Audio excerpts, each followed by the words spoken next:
WIIFTV PM. WIIFTBP.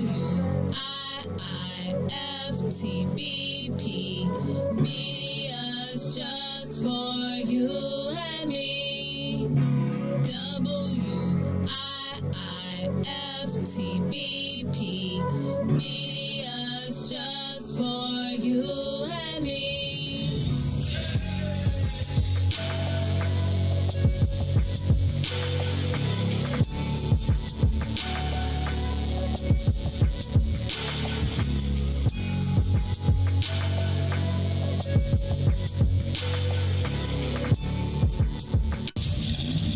Monster Jam. Coming to Allstate Arena September 17th through 19th. Brought to you by BKT Tires. Visit monsterjam.com for event details. You have to see it live, so get your tickets today. Riis Jackson.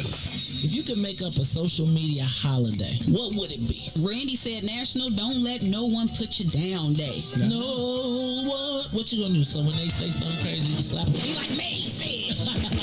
Randy said a Jukathon Day. Man, we about 60 years old. I be done had a heart You gotta attack. get your heart rate up. Okay, that not that far. All right, Mario said my favorite one. My friends and I do what we call National Call Off from Work Day. As a business owner, I don't. You don't like that, yeah. I don't like that one. Because I'm the boss of this thing. We got Marcus Garvey Day from Remy too.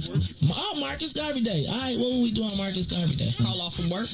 I'm going to need you to go ahead and come in tomorrow. That would be great. Okay? Yeah, right. Every black holiday has something to do with calling off from work. You're cool. How about National Join a Positive Black Organization Day? Because I don't want to be recruited. I don't want to be recruited and the brothers be like, thank you. Thank you. How about National Tell White People the Truth Day? Tell them how you really feel. You can't handle the truth. Why don't we call that National Black People Get Locked Up Day? I'm going to tell them there's an African-American man threatening my life. Hello. The most dangerous show in the morning.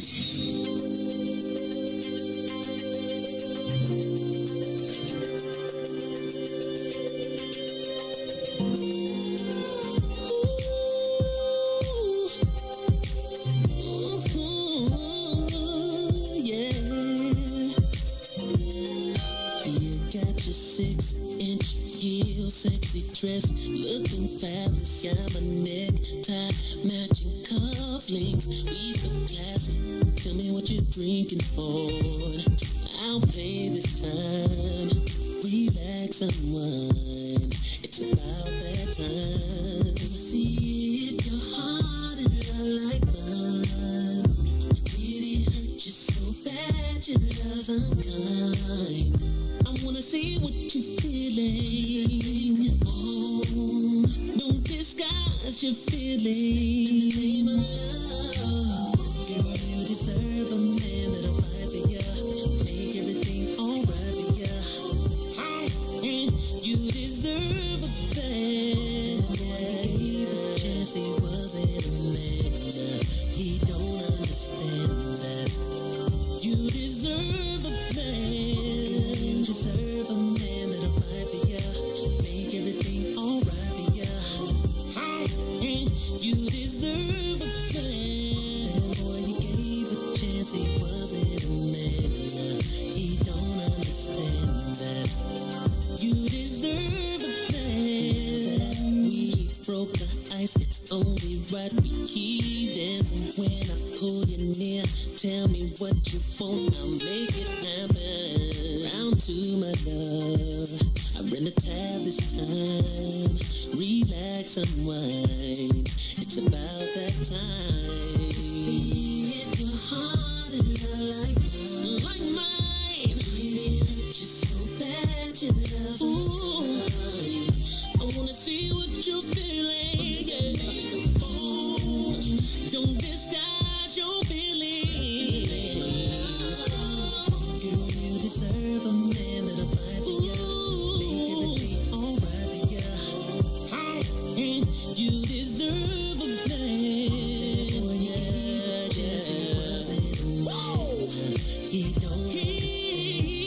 He don't understand, baby. Yeah. You deserve no, we don't. No, we don't. You deserve a man. Oh, he don't understand. He don't understand. He don't understand. You need a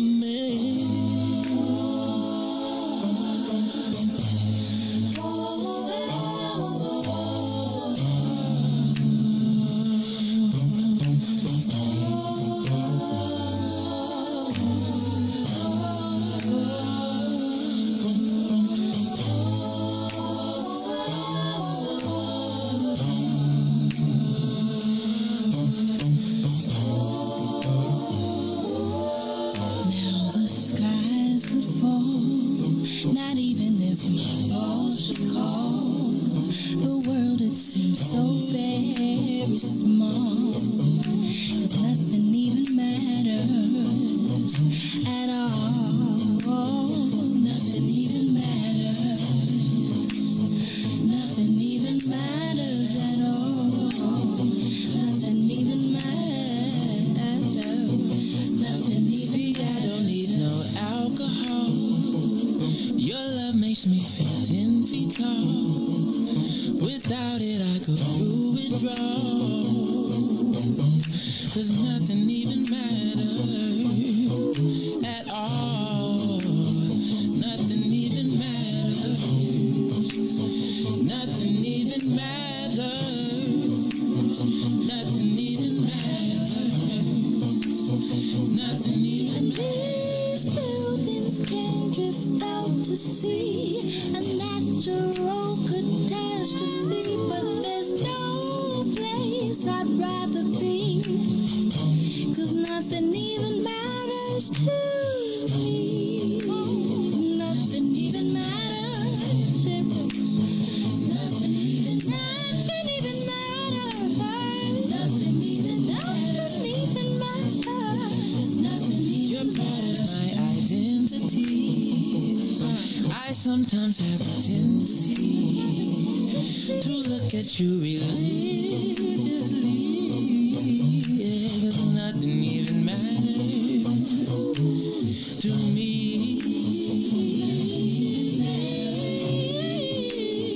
Nothing even matters. Nothing even matters. Nothing even matters. You won't find me at no store. I have no time for manicures. With you, it's never either one. 'Cause nothing even matters. Nothing even matters. Nothing even matters at all. Nothing even Nothing even matters. Now my team could score and make it to the Final Four. Just repossess my 4x4. Yeah, 'cause nothing even matters no more. Nothing even matters, yeah, yeah. Oh, yeah.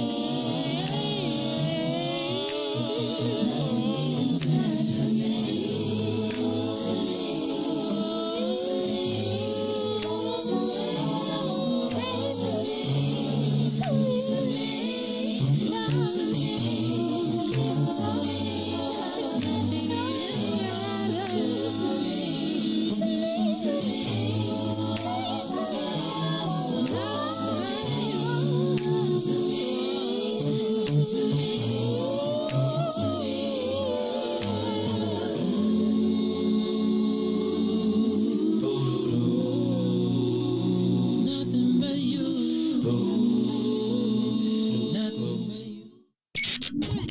WIFT PM. You are listening to the most dangerous show in the morning. This is What's in It for the Black People Radio. Maze Jackson. Maze Jackson, the most vociferous advocate for black people in the world.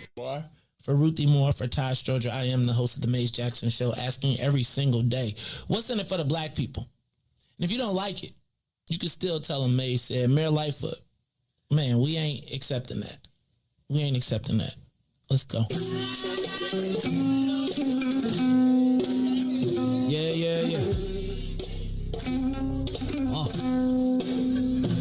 Let's get down to business and go ahead and address the facts, man. Lightfoot seems more lesbian than black. Rahm Emanuel's another case. He was just as tired. 50 closed schools left much to be desired. Police had Anjanette naked on that body cam. They suppressed the footage so it couldn't touch a lot of hands. Reminds me of that 16 shots in that cover up. Both of them similar, so I went and dug it up. George Floyd killed, a lot of riots happened in the town. Southside burned and they wouldn't let them bridges down. Grandmother sick, need a prescription and plus a couple groceries. You gon' have to travel just to get it now. COVID-19 out here shutting all the business down. Not enough SBA loans to even give around. So many failed businesses that you can put them in the pile. If you don't survive the pandemic, it's gonna sit you down. We sing, dance, play ball, entertain, and crack jokes. Government infested black neighborhoods with crack smoke. System that milked us so bad, we got lactose. Still trying to find out what's in it for us black folks. We sing, dance, play ball, entertain, and crack jokes. Government infested black neighborhoods with crack smoke. System that milked us so bad, we got lactose. Still trying to find out what's in it for us black folks. Shout out to Willie Wilson, hope one day you get to send it. We need some different players in the game to handle business. Too many shady characters like Madigan and Blago. But when you really break it down, it's typical Chicago. City full of gangsters, it's what the land was built on. Same streets with hood legends, DNA gets spilled on. Carjackers out here lurking, trying to get they steal on. Looking for a block to put them Hellcat wheels on. Let us give bogus appraisals a red line. Car crackers out here getting minimal fair time. And I'm concealed carry, I stay with the pipe. But Illinois gun laws giving minimal rights. Stay up on the swivel, make sure I'm moving tight. Check all of my mirrors when I pull up to the light. Pick my homie up from out of town, man, he caught a flight. He was hella nervous, told him, shorty, this is a way of life. We sing, dance, play ball, entertain, and crack jokes. Government infested black neighborhoods with crack smoke. System that milked us so bad, we got lactose. Still trying to find out what's in it for us black folks. We sing, dance, play ball, entertain, and crack jokes. Government infested black neighborhoods with crack smoke. System that milked us so bad, we got lactose. Still trying to find out what's in it for us black folks.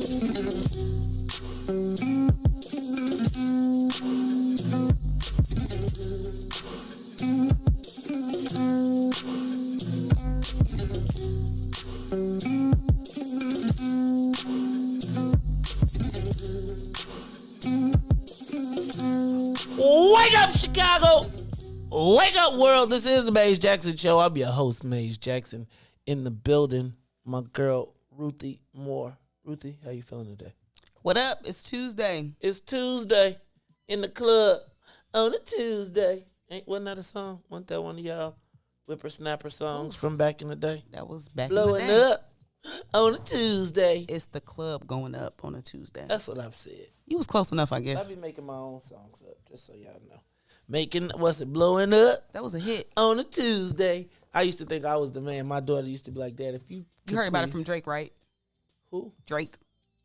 Hey, Or man, I I'm Love from Mo Chicago. Keenan. Which one? I'm from Chicago, man. What that mean? I'm Oh, team, you team. I'm team Kanye, man. I'm with this what is it, United States versus Canada beef? I'm USA all day. He Canada dry. That's what Common said. Common said that. He said he Canada. Oh, Common got to be careful. Why? Common got to be, because they're Summer Jam Common. They'll put him with the crochet pants on TV. I'm gonna tell you. Check it out. Now, I ain't gonna even lie, because I'm from Chicago, so I'm Chicago. Well, Chicago, Bolingbrook, Chicago.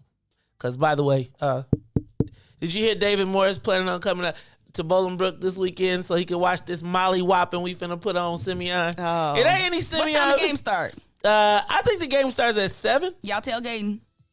We can't really. You know what? We should go out there and go pregame. You coming? We can pregame. If we kicking it, I got to get I'm squeezing every bit of summer out of these last Little bit. Y'all wringing it out. You wringing ever had to I'm wring putting the it on wash the side of the tub, Maze, to get all the water out, and I'm hanging it up. So no dryer. I'm wringing it. Well, look, we going out to Bolingbrook on Friday night, so y'all can see how it's done. Now, if y'all want to come meet us out there, it's gonna be all good because I'm gonna have to pull out my high school jacket. You got your Letterman jacket still? Hey, yeah, it's a junior varsity though. No, I'm joking. I took the. I'm about to wear my Kankakee Letterman jacket. You can't be wearing no KKK jackets in Bolingbrook. I'm sorry. What you mean? Because you was a 3-letter athlete. Bolingbrook is the KKK. No, that's Plainfield. Bolingbrook, we were always, because Plainfield was for all the black people that live there, Plainfield was one of the original sundown towns. I remember our coach used to be like, hey, y'all can go play 7-on-7, but y'all make sure y'all going by 5:30. He didn't even wait for 6. He was like, be out of there by 5:30. They literally had the clan, and now it's like all the people because Bolingbrook has gotten so expensive, you can get a really nice house in Plainfield, like a big old house. Yeah. Man, I'm going to just tell y'all, though. So David Moore, he hit me back. Talk about, I was like, why don't you, because I sent him a text yesterday. He ain't called. I sent him a text like, hey, just so you know, we finna whoop. This is the revenge game. We finna whoop Simeon all up and down the field. So all y'all say, I hope Simeon. I might even go sit on the Simeon side in your Bolingbrook gear. In my Bolingbrook gear, just so I could see. That's how riots start.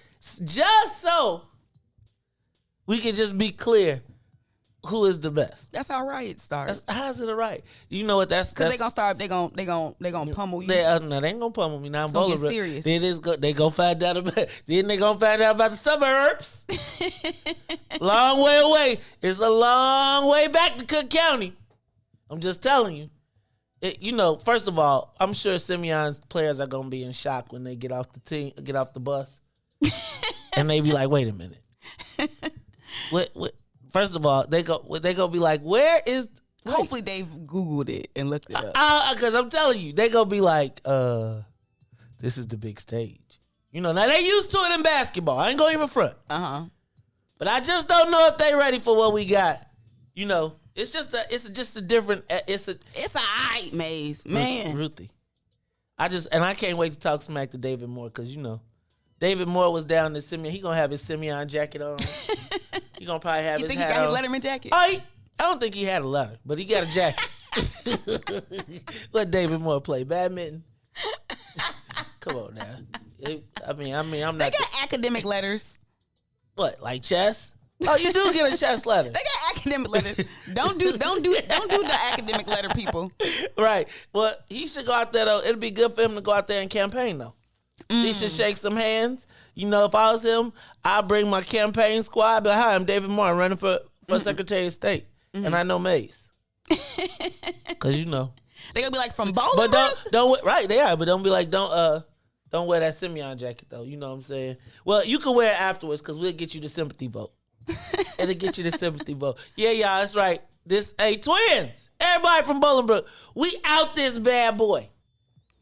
We going. Everybody from Bolingbrook. Yeah. Okay. That's why you see everybody from Chicago not know where Bolingbrook at, because that's where they got to go to have their birthday parties. Maze, if you ask the average person if they know anybody from Bolingbrook, they'll say yes. They're going to say Maze. Right. I told you that's the point. But we got like NBA players, we got NFL players. Bolingbrook is like a churning out machine. We got WNBA stars. Come on, man. We done put it. Okay, Riis, I see you shaking. Who came from Prosser, dog? Exactly my point. All right, and Ruthie, you the star from Kankakee, so I ain't even tripping. You know what? So we got all the stars, the most famous people from all the high schools that we went to are all right in the studio. Listen, hold on. That's a fact. Hold on. For Prosser it is. You know what? Don't do Kankakee High School. I got a couple. It's a couple of people that's doing. I think the most famous is person that the dispatcher. Nah, is Dontario Washington probably right now on Baby, like for real. On who? On Baby, she know who he is, right? He on comedian. Baby, he a comedian. So yeah, he about the most famous person so far from there. Okay. Okay.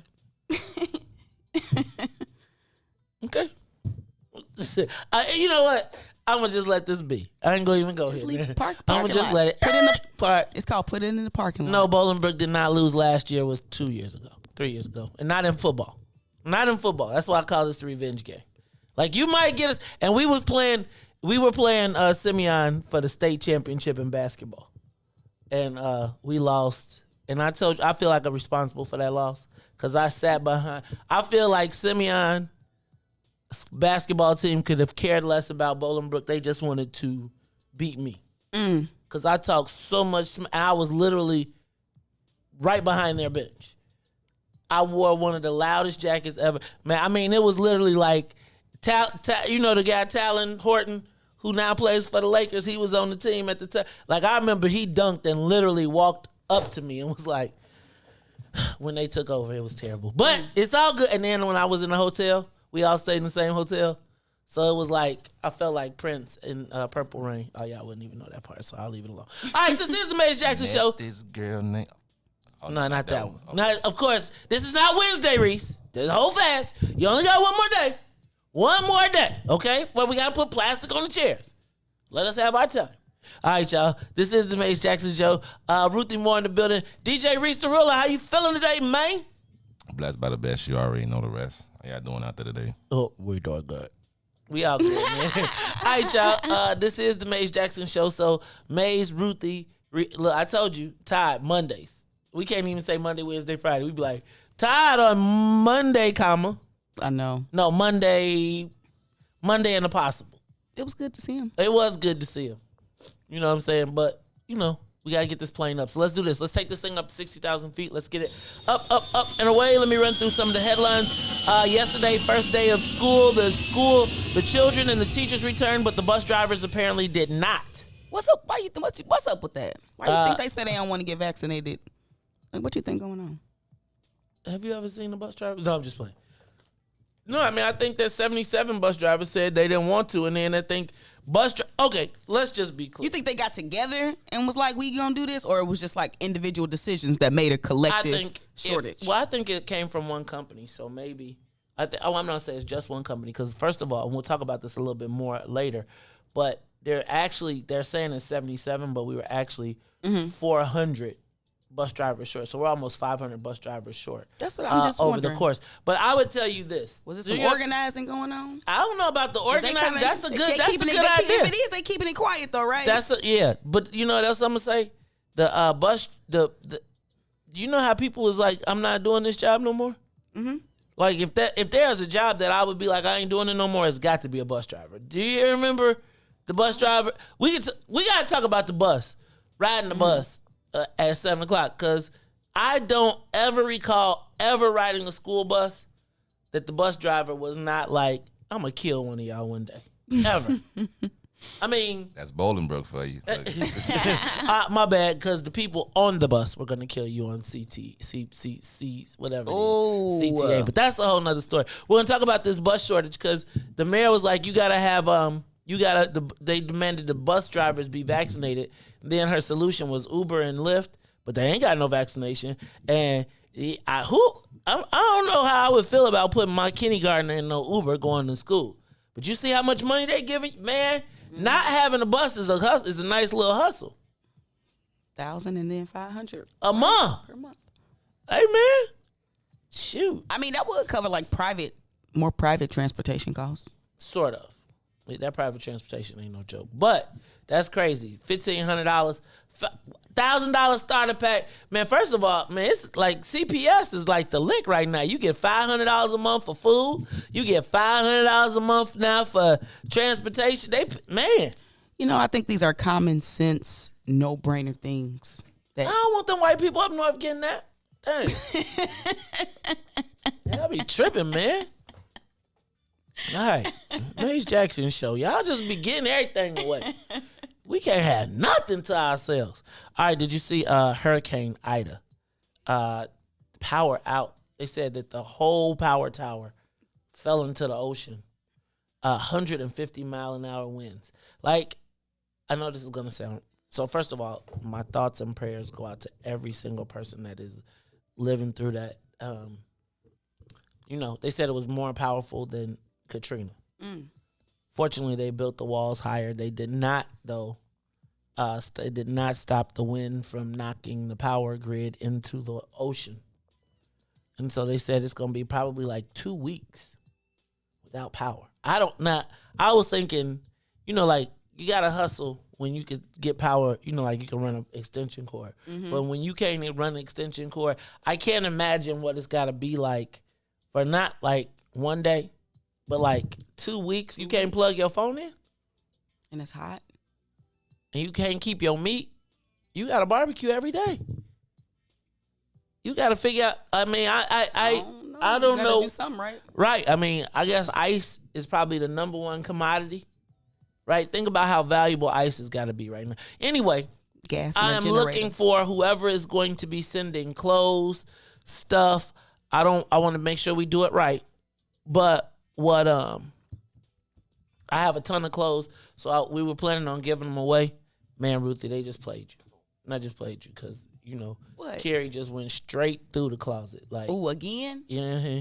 She went straight through the closet. The end of summer sweep happened? Nah, that's like first of all, Carrie, that'd be like a quarter sweep. Because I'd be like, good God, how many boxes is it? But her mom is the number one supreme, like, finder of, and she'd be like, you need this. So anyway, if there's anybody that is organizing a care package or trucks, or we need to give food or not food, clothes, whatever, before I send them to Haiti, please let me know. I want to welcome everybody from WBGX 1570 AM for tuning in with us today. It's every day from 6:30 to 8 a.m. Along with, you can catch us on Facebook Live, YouTube, Twitter, Twitch, and all the other places that are, all them social media platforms. We out here. We out here. Yeah, well. All right, how about this one? The Jacksons are starting to recover.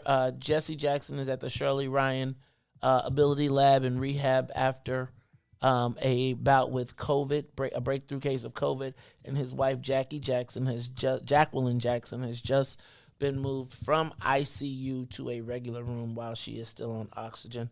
Let us keep praying for the Jacksons. 500 Afghan refugees are expected to settle here in Chicago. Can I just tell y'all something, though? Dick Durbin was like did you hear him on his speech? Mm-mm. He was like, time and time again, when they've proven that whenever we give them a chance, they not only survive, they thrive. And I was just thinking, man, we're going to have another group of... Who is they? The Afghan immigrants. Oh, okay. I'm just telling y'all now, if y'all let the Afghans open up stores in our neighborhoods and come up, I swear to God, I'm not talking to none of y'all. If I'm telling you now, Ruthie, I'm telling you, if I see some Afghan corner stores, I'm snapping on everybody black person in this. I'm not talking to none of y'all, and I'm moving back to Bolingbrook. What, Riis? Why? They can't be successful too? That's why Riis be on Wednesdays. He ain't made the adaptation to what's in it for the black people. They getting all the new stuff, Riis. They gonna come in here and they gonna be like, you know what? How long we been here in America? Riis. Oh, you think we should have already surpassed all of the ills, sir? No, is it our fault? No, I don't believe, but I do believe that sometimes we use that as like a crutch or like an excuse. We don't want to. I feel like as a people we shouldn't. We angry because we didn't get nothing. So now we just want to just take everything. Like, oh man, they shouldn't get nothing too. Like, I mean, I think we should give us ours first, and then I don't care about everybody else doing anything. Like, if you're gonna do all that, then give me mine. And I'm saying, like, if we don't believe that all of these people are benefiting from slavery, they've done a very good job. For sure. For sure they have. Okay, so catch me up. Just like you caught the the Japanese up. Catch me up like you caught the Jewish people up. Catch me up like you caught the Afghans up. Catch me up like they spend more money in Afghan. We got lead pipe. I bet they got better pipes in Afghanistan and Iraq than we do with our money. Don't tell me about what's up. And I'm not even gonna go with you, man. I'm not going. You young, man. You young. Nah. I would say that there are parts and pieces of me that do believe that to be successful, you're going to have to be black and be successful, you're going to have to work extra. You're going to have to go above and beyond, and it ain't going to be fair and it ain't going to be equal. But finally, by the time you get to the top of the pool, at least you'll be able to breathe. But yeah, I everybody's not built the same. Some people got to get jobs. Some people got to build a business. Well, I see you poking your lips out. What's up? Come on, lip purser. I see you. I mean, some of us could use some resettlement too. Right. Dang. We living in a war Well, zone. they be dang. They right. Yeah. Ooh. What you ain't watch Snowfall, dog? You don't watch Snowfall? You don't learn these things? Some resettlement. But you know they do be resettling black people. It just be in right? Iowa. Hey, they be like Des Moines. You be like what? You go to Des Moines and you see like this whole gray population. You know what? This times like this, like in America and being I consider myself to be a global citizen. So times like this make me realize how much of a lack of connection that black people have. Like, we ain't got nobody coming to Cape for us.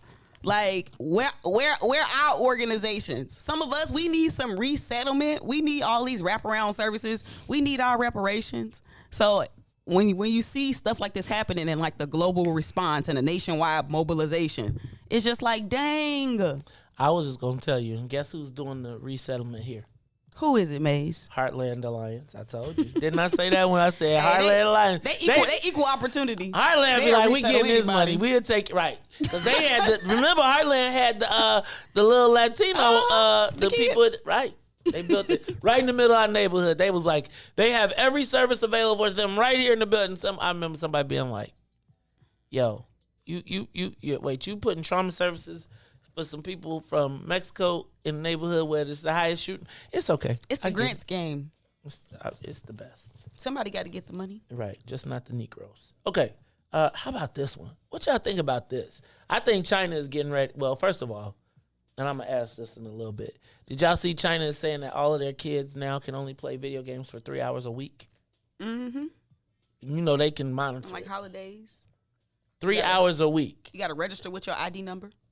Is that you really? 3 hours a week. So 3 hours a week, man.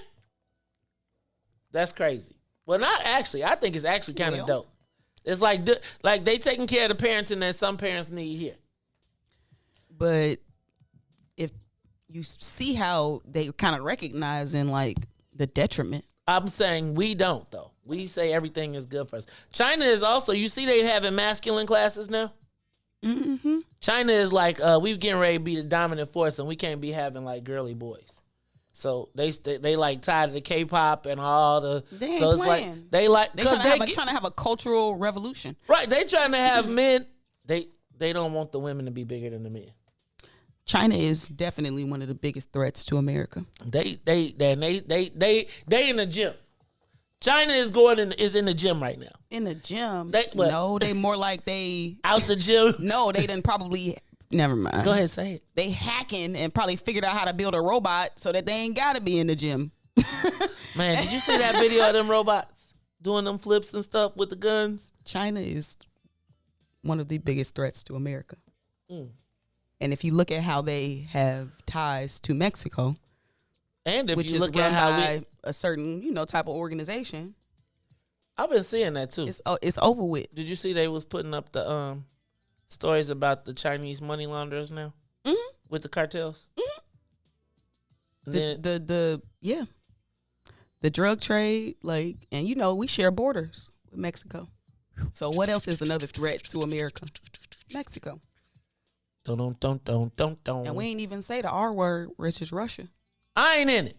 I'm just telling you. Okay, we got a peep game. Ruthie, you don't be cheating. You on the top of the fold or the bottom of the fold? You on the top of the fold? Yep. Okay. What you got? We talking about global. Yeah. Oh my Maze! I did not even look at that. See, look at that. I told you I'm a global citizen. Okay, well you gonna need to be one soon because here in America we getting ready to get jacked. How about this one? Did you see the judge reversed his decision, but he had denied a mother access to her child based on the fact that she was not vaccinated. So not child support. Well, in child support, visitation, something. Visitation rights.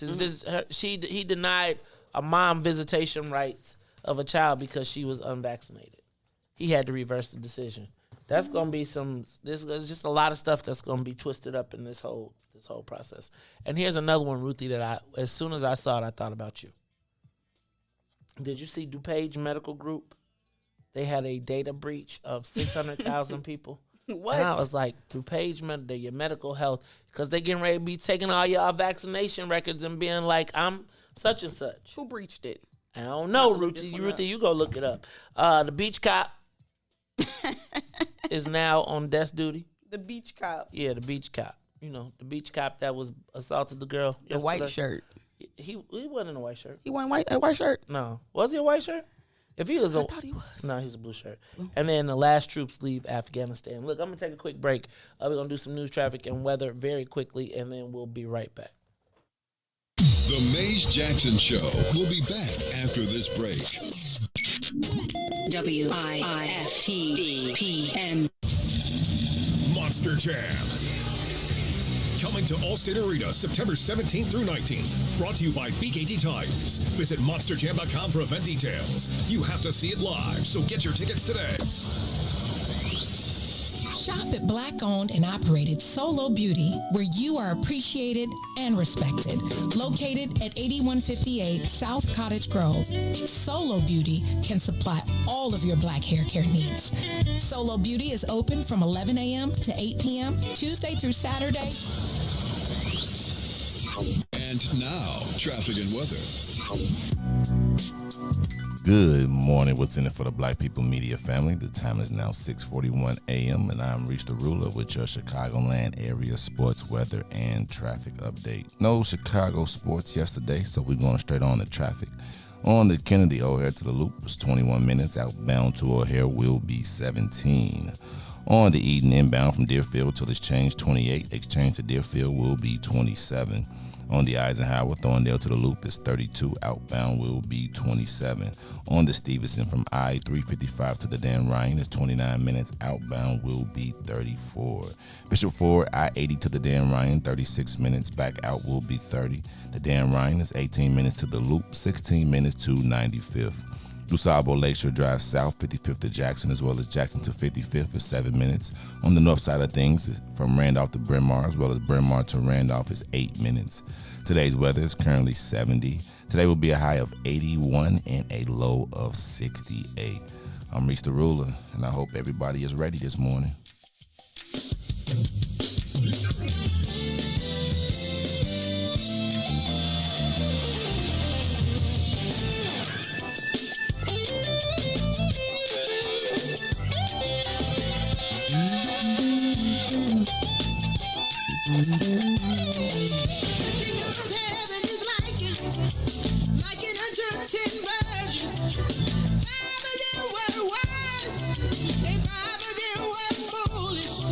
But when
You are listening to the Maze Jackson Show. I'm your host, Maze Jackson. Got my co-host, Miss Ruthie Moore, and DJ Riis, better known as DJ Ready.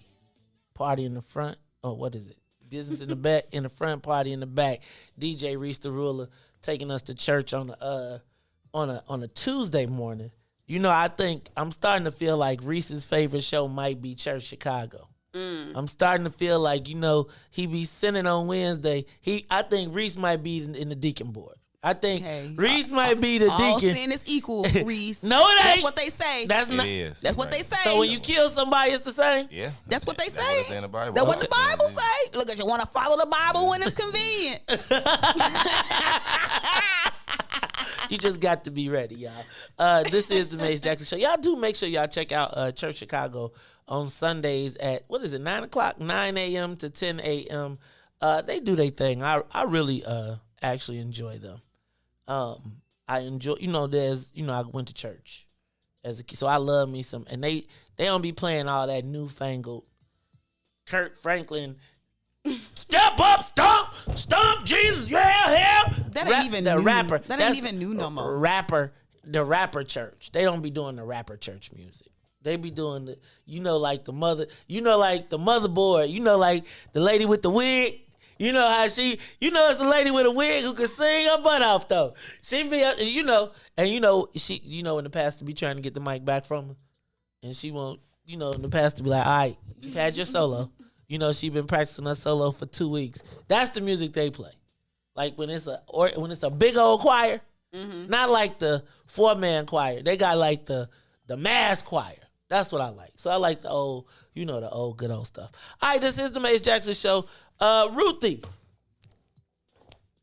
yesterday, the picture, the iconic picture from Afghanistan withdrawal was the general leaving and boarding the plane and getting up out of there, right?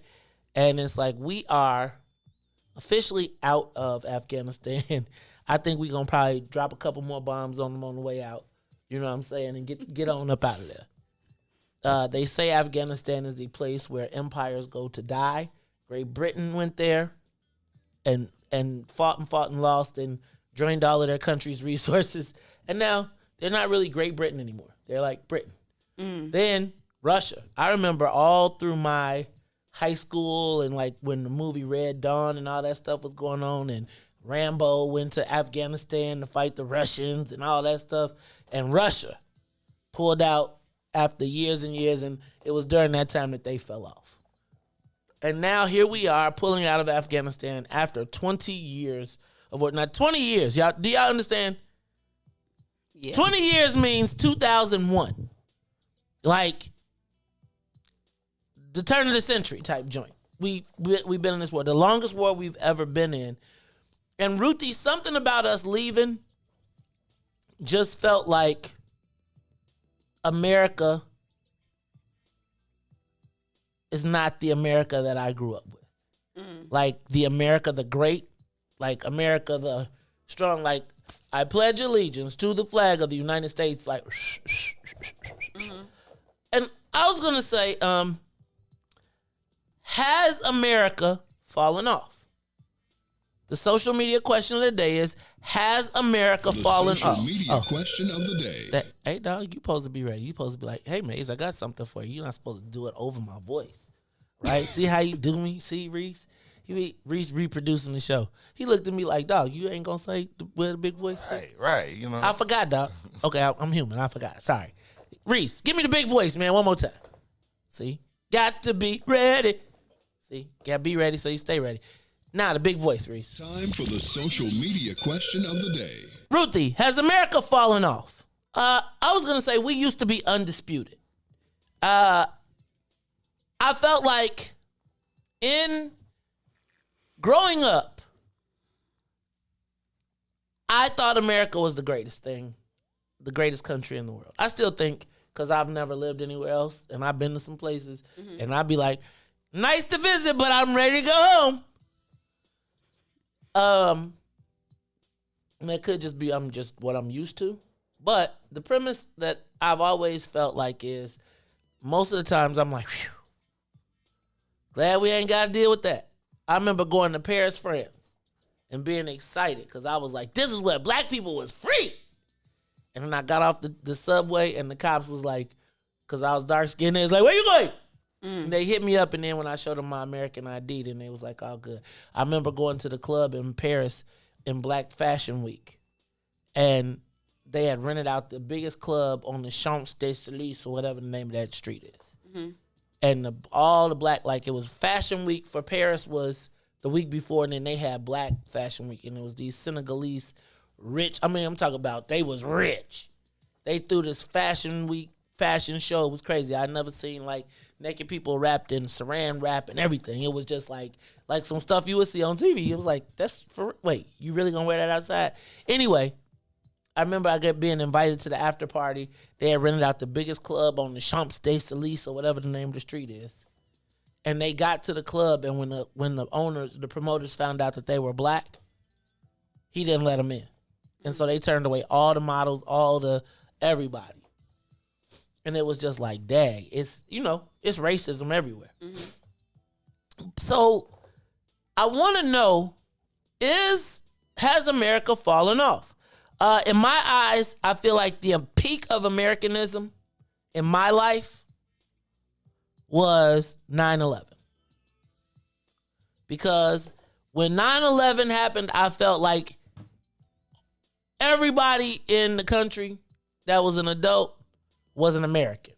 Like there wasn't really, like I feel like people was walking down the street like with a tear in their eye. Mm-hmm. And they was like, we're going to get those whoever's. And it was like, everybody was like, yo, I'm not even lie to y'all. I felt like if I didn't want to go over to the war, but if it wasn't for war, I would have been in the army. Mm. Like, I felt like, man, I want to do my part. But I think that was the peak of Americanism to me in my life. And from there, Ruthie, it's all been downhill. I feel like we had the Bush years, right? So that was remember, because we were all torn up over the hanging shads, and from Bill Clinton to, you might have been too young for all of this. But Bill Clinton, we went from Bill Clinton, where America was supposed to be super great, and he was having a great economics, and then it was going to be Al Gore, and Al Gore got swiped, and he punked out. George Bush became, and there was like this fight about America, and they had the big explosion, and it made America come together. Mm-hmm. And then Bush and them kicked off the Iraq-Afghanistan war, which was the longest war ever. But the thing that happened in that same time was, remember, we were so happy to get rid of Bush that America elected Barack Obama, and we thought that we were going to be post-racial America. And then that's when it really became extra fractured America, right? Because the white people was saying the Tea Party was all mad about taxes, but they was really mad about the black person being and they used taxes, and then they just finally just ripped off the mask and became like this ninja. Then I thought about the number of black deaths that we started to see during the Obama era via video, starting with Trayvon Martin, Mike Brown, and just all of those different things that just started to explode the United States from internally. Then I thought about the influx of immigration, and I think about how like Germany and all those countries talked about immigration really destroyed their countries because they flooded their marketplaces with people who didn't share their common beliefs, right? Which probably were rooted in white supremacy and all type of stuff, but sort of your country story. Then, Ruthie, I think about the Trump years, which was a actual backlash to the Obama. Like I always talk about this rubber band that's gonna snap. I feel like the Trump was the snapback of the rubber band from Obama-ness. But at that point, America inside had a fissure that I don't know anybody's ever been able to close. Then you think about during the Trump years, we saw the rise of like the open white supremacy. At the same time, we saw the murder of George Floyd. And the country went up and the schism was there. And I don't know that since then, I feel like, you know how I talk about internal and external problems for black community? I think that America is going through that right now. I don't think that Americans believe in America anymore. I think it was always an illusion. Right. Because, you know, as black people, we never got to participate in it in the way that it was presented. I think we accepted our second place status and made the best of it. Or third place status and made the best of it. Agreed. Unfortunately, I do agree with you. But I think that what they say America is a big experiment anyway. Is the experiment failing? I think it's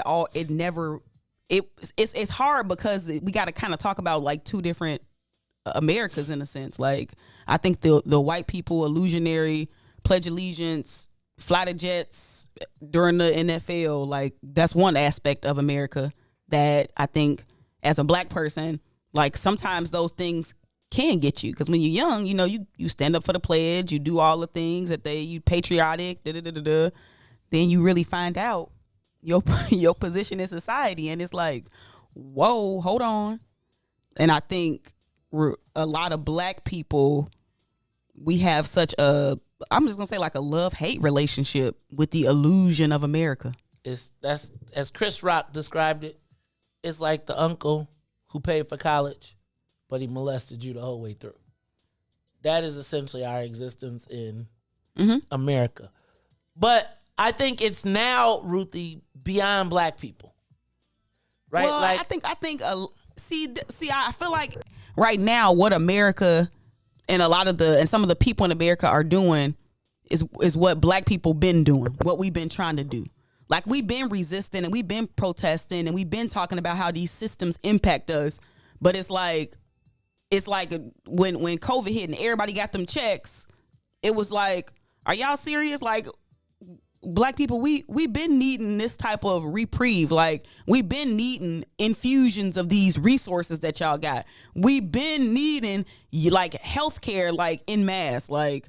So it's just kind of like, okay, so now because America is crumbling and the illusion is crumbling, y'all can now try to right some of these systems. Everybody's talking about economic disparity and like the gap between the uber wealthy and then like the quote unquote illusion of the middle class and then everybody else. So it's like we've been talking about these things. So I think it's kind of like black people now. We kind of like sitting back like we told y'all. This been happening. And so I get that part. So is it happening now to white America? Yes. And it's happening to everybody, to everybody, to the average, everyday What's American. happening to them, in your mind? I think they're realizing that ish ain't sweet. See, ish ain't sweet. Them riots, ish ain't sweet. See, I feel like the riots was the white folks trying to get outside. Just a little bit. But remember, that was off of... Remember, don't forget the blackness that was happening during all of that. The white people was just yelling out Black Lives Matter while they was spray painting stuff, but that had undertones. Like it got co-opted. The movement was hijacked, co-opted, all of those things. But let's not forget that a lot of that stuff is from our pain. Like America built itself up off of our pain, and then everybody got the benefit. Everybody still get the benefit. Like, if we get universal basic income, black people are going to go crazy because it ain't nothing but reparations for everybody. You think they're going to go crazy in a bad way? Oh, man, we black people, we should set it off. If they give universal, so if we all benefit from it, I mean, but that sounds like saying we should be upset with Obamacare then. Why you say that? Because everybody got it. See, I think healthcare. See, I think healthcare is like a right. So I'm kind of for universal healthcare. I'm with that. I'm for the universal healthcare, but I'm saying, like, I feel like universal basic income. I mean, if you got a check, wouldn't that be good? You want more than everybody else? Come on, you already know. Riis, I want reparations. Riis, what you think, man? I'm not gonna say no more colonists answer. So I'm whatever y'all say. Look, Yes, Reis. I believe Look the at black Reis. people should get it first. She gonna y'all. turn his Forget camera all off them other again, people. y'all. Forget all them other people.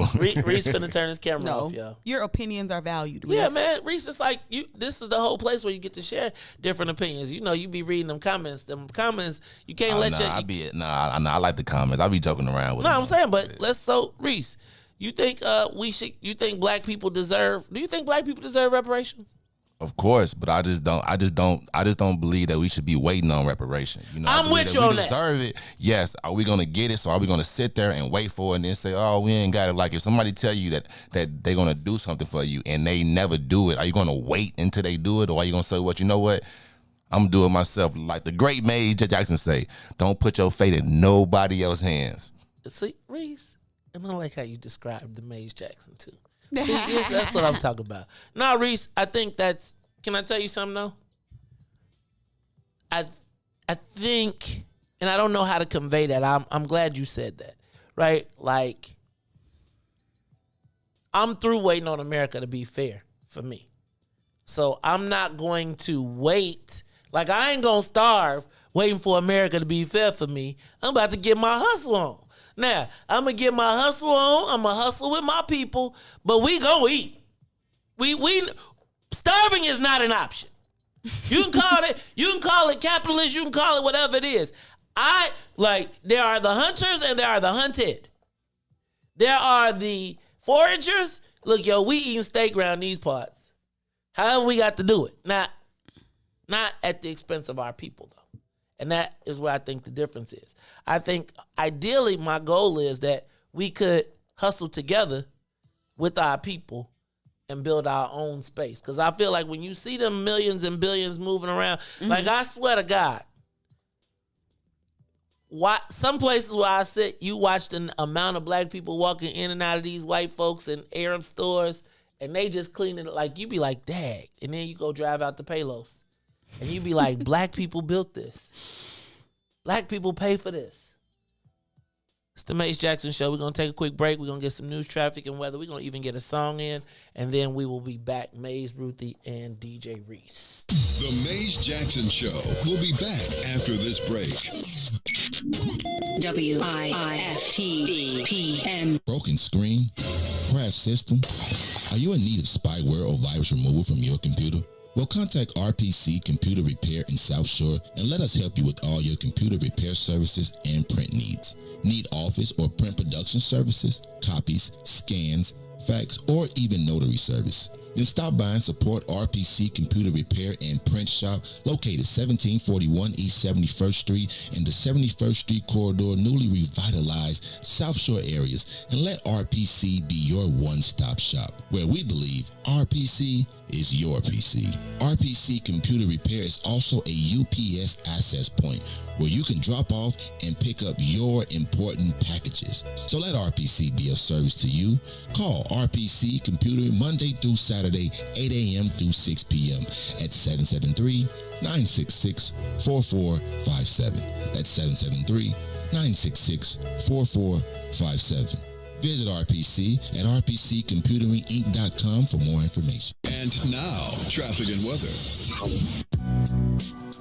Good morning. What's in it for the Black People Media family? The time is now 7:03 a.m. And I'm Reese the Ruler with your Chicagoland area sports weather and traffic update. On the traffic on the Kennedy O'Hare to the Loop is up to 38 minutes. Outbound to O'Hare will be 24 on the Eden. Inbound from Deerfield to the Exchange will be 38. Back out to Deerfield will be 27. On the Eisenhower, Thorndale to the Loop is 48 minutes. Back out to Thorndale will be 33. On the Stevenson, from I-355 to the Dan Ryan is 45 minutes. Outbound will be 34. The Bishop Ford, I-80 to the Dan Ryan is 53. 29 minutes back out to I-80. The Dan Ryan is 21 minutes to the Loop, 15 minutes back out to 95th. DeSable Lakeshore Drive south and north are all locked in at 8 minutes. That's 55th to Jackson as well as Jackson to 55th. Bryn to Randolph and Randolph to Bryn Mawr. Today's weather is 70 and mostly sunny. Today will be a high of 81 and a low of 68. I'm Reese the Ruler. Now here's Sparkle with Ease.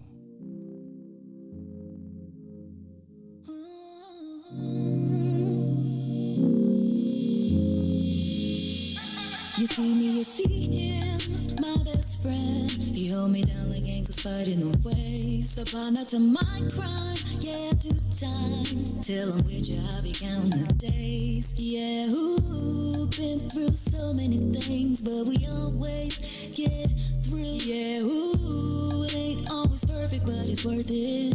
This is deeper than the surface. If I said I didn't love you, you and I know I've been frontin'. Wiped all my scars away like it was nothing. Took the parts of me I tried to hide to make them something, something. Like it was nothing. Ooh, so much, baby. Ooh, you know you drive me crazy. Ooh, you give me peace of mind. Ooh, let me tell you why. You make it easy. Say, to take it easy. Say, feel so easy. Say, easy to love. Say, to take it easy. Say, feel so easy. Say, easy to love. I never thought that I would give it to you, but now I don't think it's the time. I won't do it. I think it's cause the way you talk to me. Know how to say it without making me feel little. You're gracious even when you pop off on me. When you get done, I got a little something to drop off on you. Because you earned it with the time you took to put it that way. You got me liking to get put in my place. If I said I didn't love you, you and I know I've been frontin'. Wiped all my scars away like it was nothing. Took the parts of me I tried to hide to make them something, something. Like it was nothing. Ooh, so much, baby. Ooh, you know you drive me crazy. Ooh, you give me peace of mind. Ooh, let me tell you why. You make it easy. Say, to take it easy. Say, feel so easy. Say, easy to love. Easy, you make it easy. Say, to take it easy. Say, feel so easy. Say, easy to love. You make it easy. You make it easy. You make it easy. Back to the Maze Jackson Show. You are listening to the most dangerous show in the morning. This is What's in It for the Black People Radio. Maze Jackson. Maze Jackson, the most vociferous advocate for black people in the world.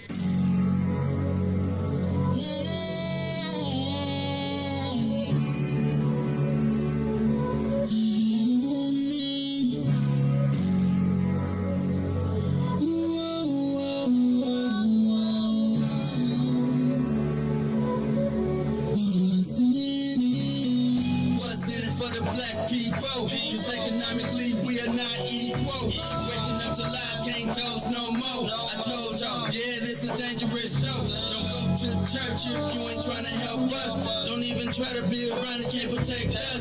We see the lies now other politicians. We need money and no symbolism. It's Maze and Riis and Ruthie and Todd explaining how we all come from God, giving us tools to beat the odds. If we united, our movement gon' stop. If they ain't trying to help us, they ain't trying to do nothing. We gotta do something, we gotta stop running. It's time to confront the problem. Really, you expect you oppressed to solve them.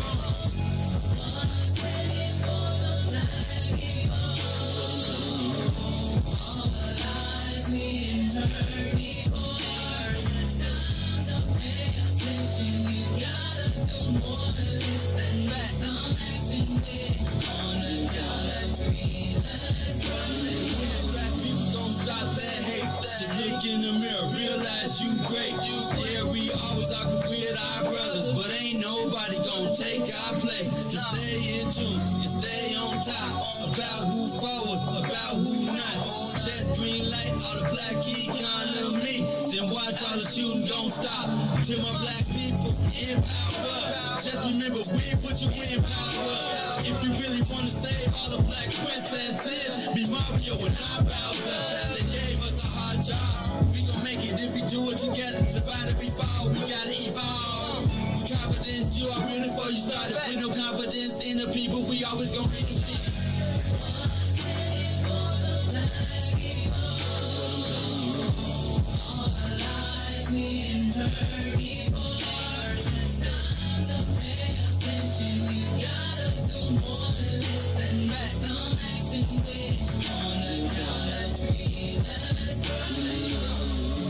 What's in it for me? What's in it for you? Who's telling the lies? Who's telling the truth? Black people realize the sun shines for you. So stop the divide. See what melanin you. What's in it for the black people? Lies being heard before. You gotta do more than listen. Wake up, Chicago! Wake up, world. This is the Maze Jackson Show. I'm your host, Maze Jackson. Got my co-host, Ruthie Moore, in the building. DJ Riis, the ruler. Hey, y'all. That was the, Riis was looking at me like, hey, dog, what you doing, man? Because, you know, usually we cut it off at the, after the first verse. Ooh, hey, man, let Remy get his shine. You know what I'm saying? I like the song. I really actually like, we got to get Young Sage in the building and start recording us some. I wanted to sing, it's the Maze Jackson Morning Show. Like Tom Joyner? No. I'm sorry. The way you sung it was Tom Joyner-ish. Like, we don't want that. You got to get something unique. I'm trying to help you out, boss. That's it, man. That's it. Thanks, Riis. I appreciate you. I was just, Maze Jackson Show. However we do it. I want some what's in it for me? What's in it for you? Man, when they did that live, though, I ain't gonna even lie. That was super dope. That was super dope when they did that live. I was waiting on Loch Ness Monster. He talk about, man, I gotta go to the doctor. Man, how you gonna go to the doctor? We had a starring performance for you. Meanwhile, at the Dawn Show, everybody was there. That was like, Usher was there. Right. Genuine. She had everybody. And then R. Kelly come on out. No, she didn't have R. Kelly. It was too, the age group was just a little too old for R. Kelly. Oh my God, we're gonna talk about that today a little bit too. Jesus, Lord have mercy. Yeah, look, Riis getting mad already. Leave R. Kelly alone. Riis got a free R. Kelly t-shirt. Oh my goodness. Maybe he just sleep in it. You better not sleep in it. Now, if you sleep in a t-shirt, I'm not even gonna go here. This is not Wednesday. We are not going here because I don't even want to know what Riis pajamas look like. Pajamas. Oh no, that's enough.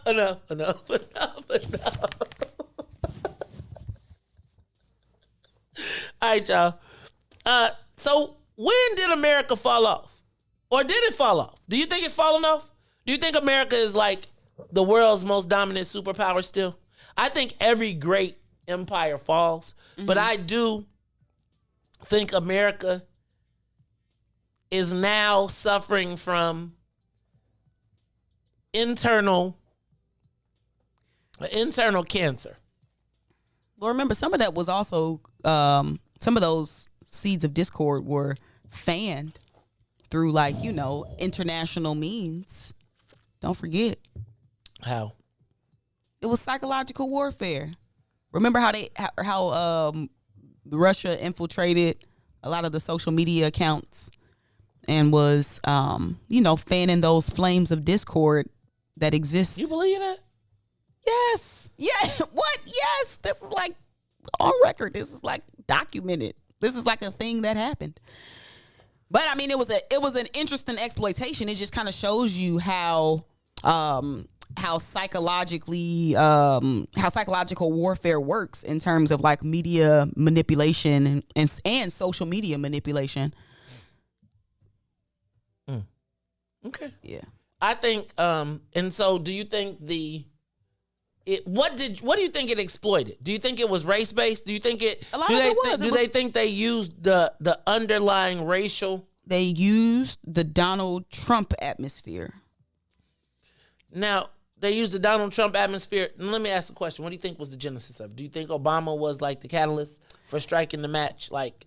Straight up, like I think it was always a smoldering fire. I feel like Obama was like, oh no. They was like, oh hell no. I think globally, people look for ways to exploit weaknesses within what they would deem to be the American empire. And at this particular juncture, I think, again, remember, China on the come up, Russia on the come up. They smell blood in the water. They thought Trump, remember, that was this candidate, because they knew that, he'd be a little more friendly with them or whatever. And I think they used that as an opportunity to continuously weaken America. And then you fast forward, and I don't know about the origins of the Rona. You know how you got to talk in code nowadays, right? I don't know about the origins of the Rona, but if I was China, it seemed like a really good time to introduce some bio warfare when you got the great American empire up on the ropes. So combine that with Russia, and I'm trying to tell y'all, China, Russia, Mexico, the biggest threats to America right now. Is America weak? No. You know why we ain't weak? Because we still have our technology is still a little bit better than everybody else's. But even better than China? But hold on. But remember, the whole thing about China is they stealing it. So all our best stuff we send to China to replicate, and they be like, so no, not we send to China. I'm just speaking frankly. America does not do a good job of educating the young people and its citizens to be able to function in some of these tech roles. So we outsource way too much of a lot of this proprietary stuff, because remember, the military contracts and stuff, a lot of that be private and university research based that end up being like the top military technology. But if you importing the students internationally, what you think gonna happen with all of this proprietary technology is gonna be in the hands of these other countries. So America has to reimagine these school systems.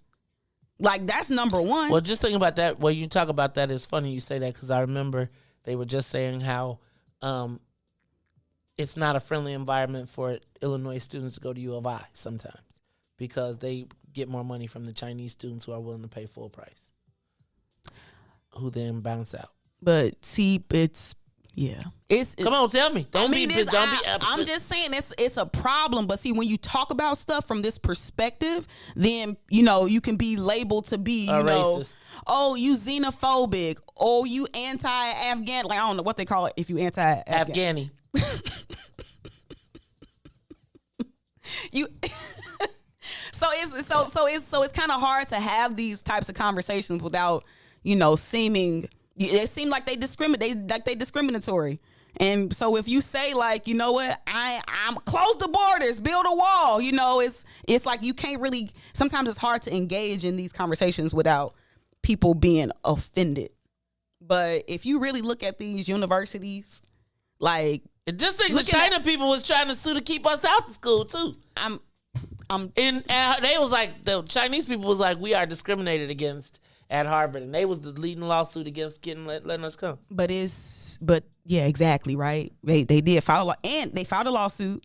But also, if you really peep game, like, we on the downward spiral, because we have allowed, like, for so many years, like, it's just over with now, because the way that America has been functioning and working is importing these students for many, many, many, many years.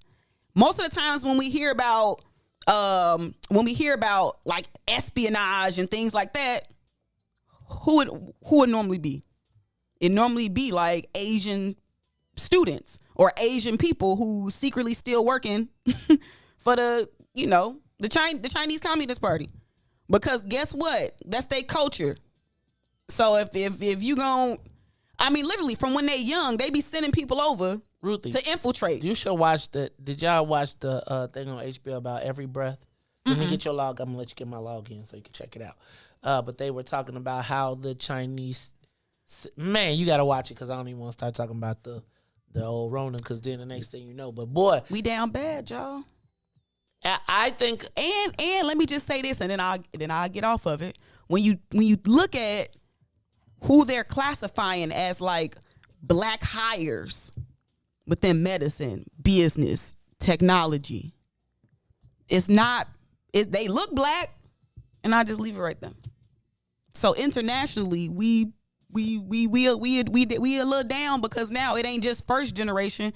These people kids and their grandkids who are American citizens who got dual language, dual cultures. And so I'm telling you, like, it's over with. They ain't first generation no more. These ain't immigrants no more, y'all. These is first, they second, are part third of the people generation who was on that list of 50 organizations that created the office. Can I tell you, who don't consider themselves us? You want to know? Ruthie speaking in code, but y'all should watch. Y'all should watch the Yvonne Orji special. Do you know Yvonne Orji?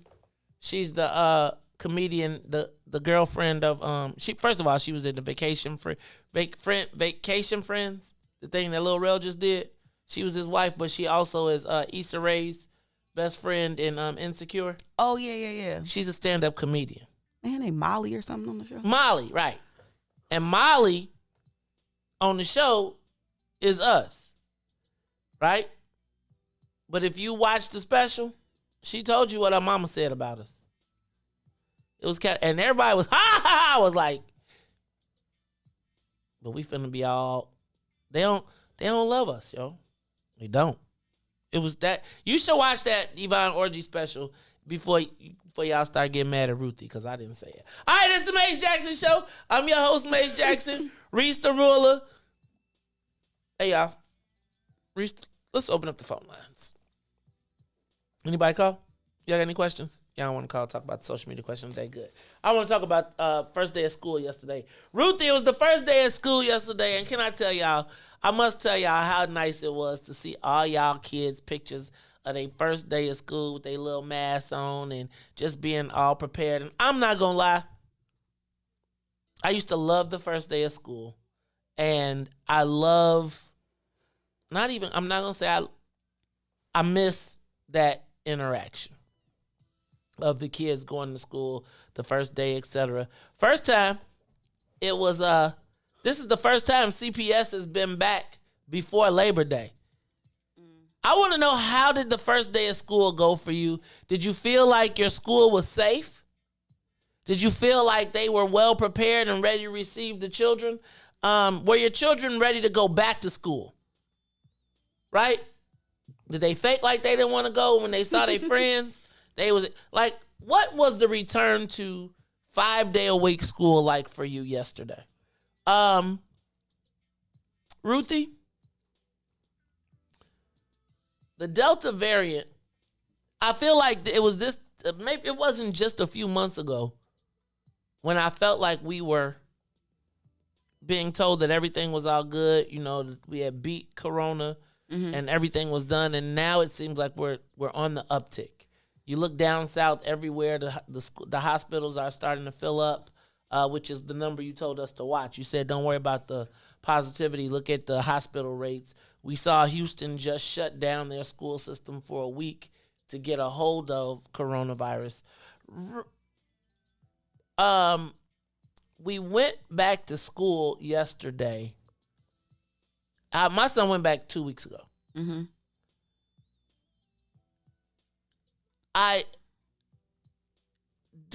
Did you have any?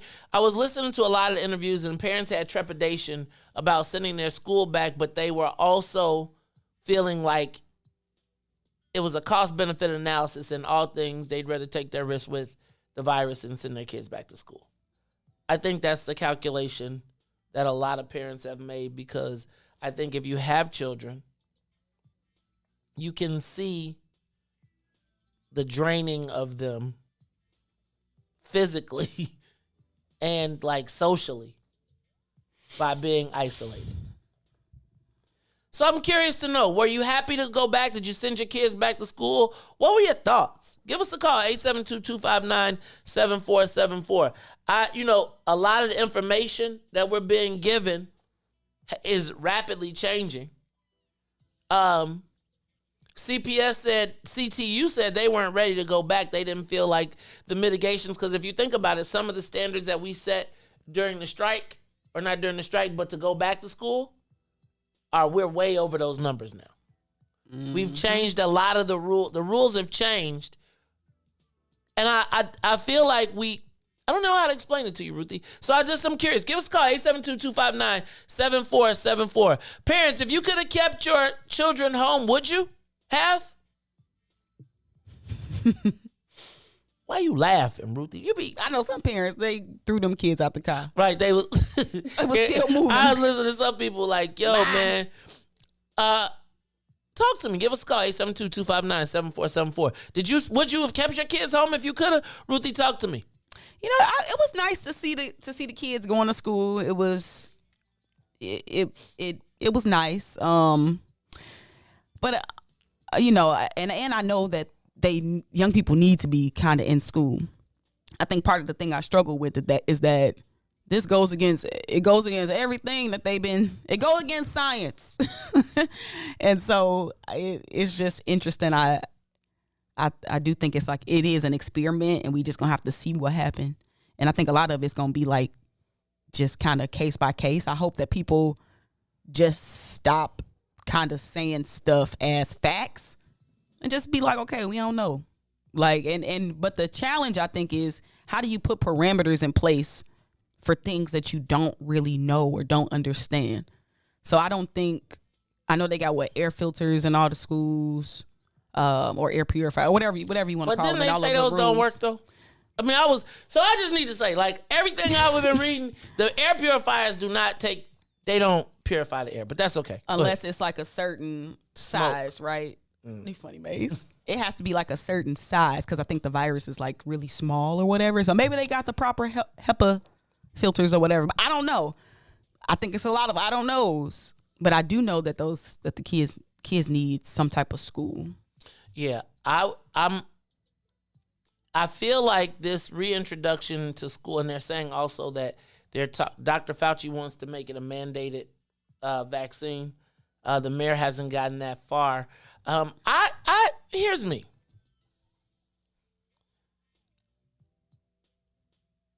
I don't know exactly. I don't know if hiding in the house is going to do it. But I don't want to be stupid and be like, well, okay. So think about what we think about how we went into quarantine. Remember that? I think people forgot what that felt like when you was like you needed papers to go outside. Like that's really like that's really the only thing that you can do if you have an uptick is you got to stop all movement. Like, do you think they're gonna stop all movement because we already got an uptick? But see, but they keep kind of changing the goalposts for what is considered to be like an actual uptick. I actually heard this morning that McDonald's has like an operating plan to shut down the in-store dining. And so if you look at corporations can tell us a lot about where America is going, because y'all know corporations kind of run and dictate everything that's happening here in America. And so if McDonald's is creating that as a normal everyday push the button plan, then that's what everybody is probably going to start doing, is having shut down plans. Like a lot of jobs have shut down plans now, but just think like schools, they gonna need shut down plans. Yeah, our school had a shutdown plan. It was like, yo, if you was in quadrant bit, it was like, everybody stay home till we get the response from the. Yeah, shutdown plans. All right, y'all. So if you did you send your kid back to school? Were you pleased with what you saw at the schools? Do you think the schools were prepared? Remember when they had, like, last year, I think we was poking holes and everything. I was surprised. I was surprised to see everybody, though. Even the people who were anti-school, going back to school, like in the teachers union, I still feel like everybody breathed a collective sigh of relief yesterday because the kids went back to school. Because I think that we've all seen, and I don't know, has anybody seen the social impacts of not being in school for your young people? Like, I mean, parents, have you seen it? Like, that concerns me. And I don't know, like when we've been talking about all of this mental health stuff and it's been such a priority, and I don't know if we actually adequately know how to address the the collective mental health of our kids as they've been isolated or stayed at home all of this time. And I don't even know if the parents, the kids, everybody need to get out the house. And we about to go back into fall and winter. Oh, Lord. And we know that winter was challenging, especially because they quote unquote let us out this summer. And you think about it though, even in the winter this year, with all of the isolation, it was like we were seeing some of the highest murder rates in the winter time. Typically when it be let up, it was crazy. I do feel like, man, the school is so important. Like the physical interaction, I can honestly tell you, I can see the difference in my son in going back to school in the last 2 weeks than over the last year and a half, right? I mean, he's a lot more talkative. He's a little bit more laughy. You know what I'm saying? It's like, and so I think we gotta just I really do think that this is something that masks. I think the kids should just go ahead and wear the mask in school. I don't think that needs to be a fight, and I think parents only make that a fight. Mm-hmm.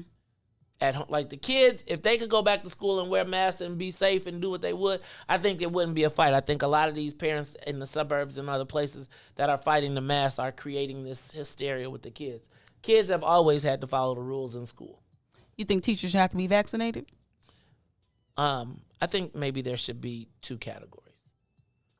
Vaccinated or tested. So Ruthie, for me, I feel like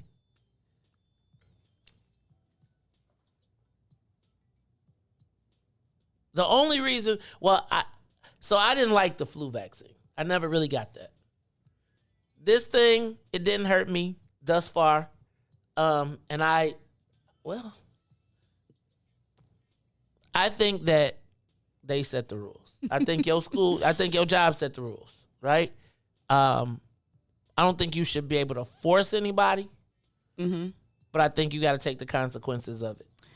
It's, how we started off, we kind of now moving into the phase of vaccinating young people. And so without the large majority of them being vaccinated, I think they're considered to be a vulnerable, population. And so I just feel like a lot of this is an experiment, and I hope that the people who are conducting these experiments just do right. Really, that's all we can really hope, because we know our kids need to be in something. They need interaction. And so outside of the virtual world. But I do think that should be an option though for people I think that maybe even if it's categories, right? Your belief system, there's a vaccinated. I don't know. But I just think that, I grew up where you had to get your shots. You couldn't go, you didn't have that paper. You didn't have your shots. You just didn't go. Right? You ain't had no paper. They was remember you had a week? And then, if you ain't had the shots by a week, they was come to the office. Call your mama. But see, that's when you can get them religious exemptions. Well, praise be. I'm just I think I'd be more nervous if there was if we had monkeys. Then I'd really be nervous, because y'all didn't see the Planet of the Apes, right? But since it ain't no monkeys, I ain't tripping. Look, let's take a quick break, and then when we come back, we're gonna talk about the shortage of bus drivers. Cause how you get to school? I know Ruthie gonna be mad at me because I had to walk 2 miles each way uphill to school. But I was just thinking, there's a shortage of bus drivers right now. Actually, CPS is 500 bus drivers short. It really impacted almost 14,000 students. But yesterday, just a couple of days ago, after being required to be vaccinated, 73 bus drivers walked off, leaving 2,100 students without a way to get to school. The mayor mandated vaccines, and we've been hearing this story all summer about the shortage of bus drivers. So I guess my question is, what was the mayor's plan? Like if she already knew that they had a shortage of 400 bus drivers, they had reworked everything. But we'll talk about it a little bit more because how much they get paid per hour? Bus driver $15 an hour, 15, 20. I told you that's it's the Maze Jack. Man, you first of all 15. Think about that is such a very important job, and you only getting paid $15 an hour. That's disgusting. Ruthie, $15 used to be. Remember Yeah, $10. Remember $10 an hour was a. Yeah, Maze, but you see how much gas is in the city? You ain't gotta pay for the gas. I'm just saying in The general, driver, you gotta you pay just for your drive. own. You gotta pay for your own gas. What you got? $15 an hour for that important job? That is wild to me. Oh, I was just thinking. Have you ever been on a I forget have, but that's the important precious job. cargo. Well, forget the precious cargo because there's some badass precious cargo. I was like, you need to pay me more money just to deal with these badass kids. Look, it's the Maze Jackson Show. We'll be back after some news, traffic, and the weather. We'll be right back. The Maze Jackson Show will be back after this break. WIIFTVPN.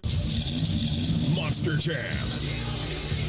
Coming to Allstate Arena September 17th through 19th. Brought to you by BKT Tires. Visit monsterjam.com for event details. You have to see it live, so get your tickets today. And now, traffic and weather.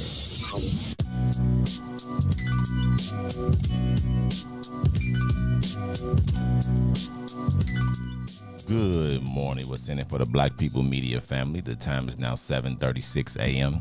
And I'm Reese the Ruler with your weather traffic report. On the traffic on the Kennedy O'Hare to the Loop is 52 minutes. Outbound to O'Hare will be 42 on the Eden. Inbound from Deerfield to the Exchange is 51 minutes. Back out to Deerfield is 50.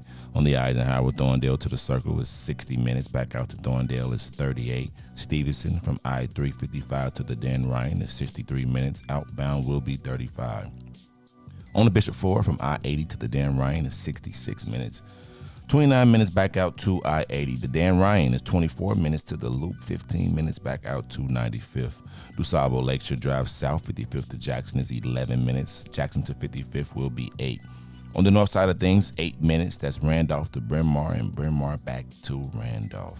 Today's weather is currently 72 and partly cloudy. Today will be high of 81 with a low of 68. I'm Reese the Ruler, and that was your traffic and weather report. Now here's Slick with So Good.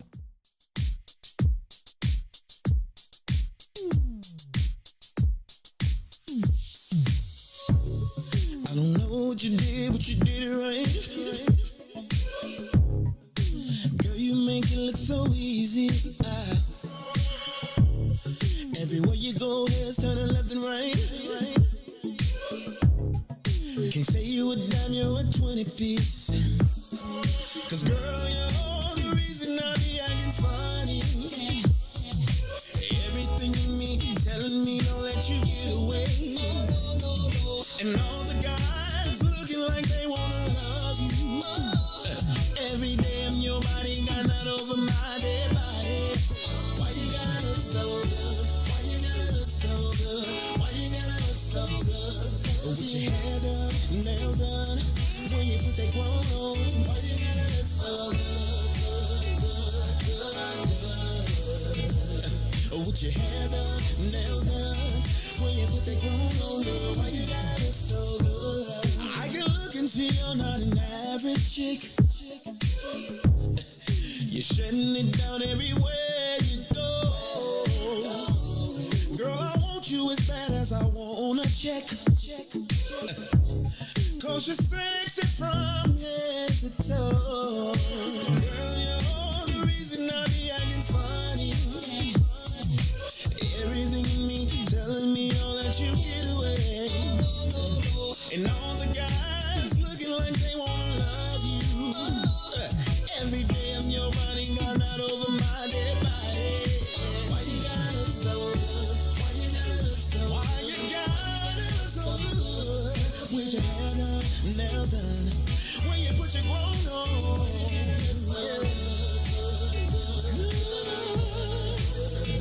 It's something about you. When you put your grown on.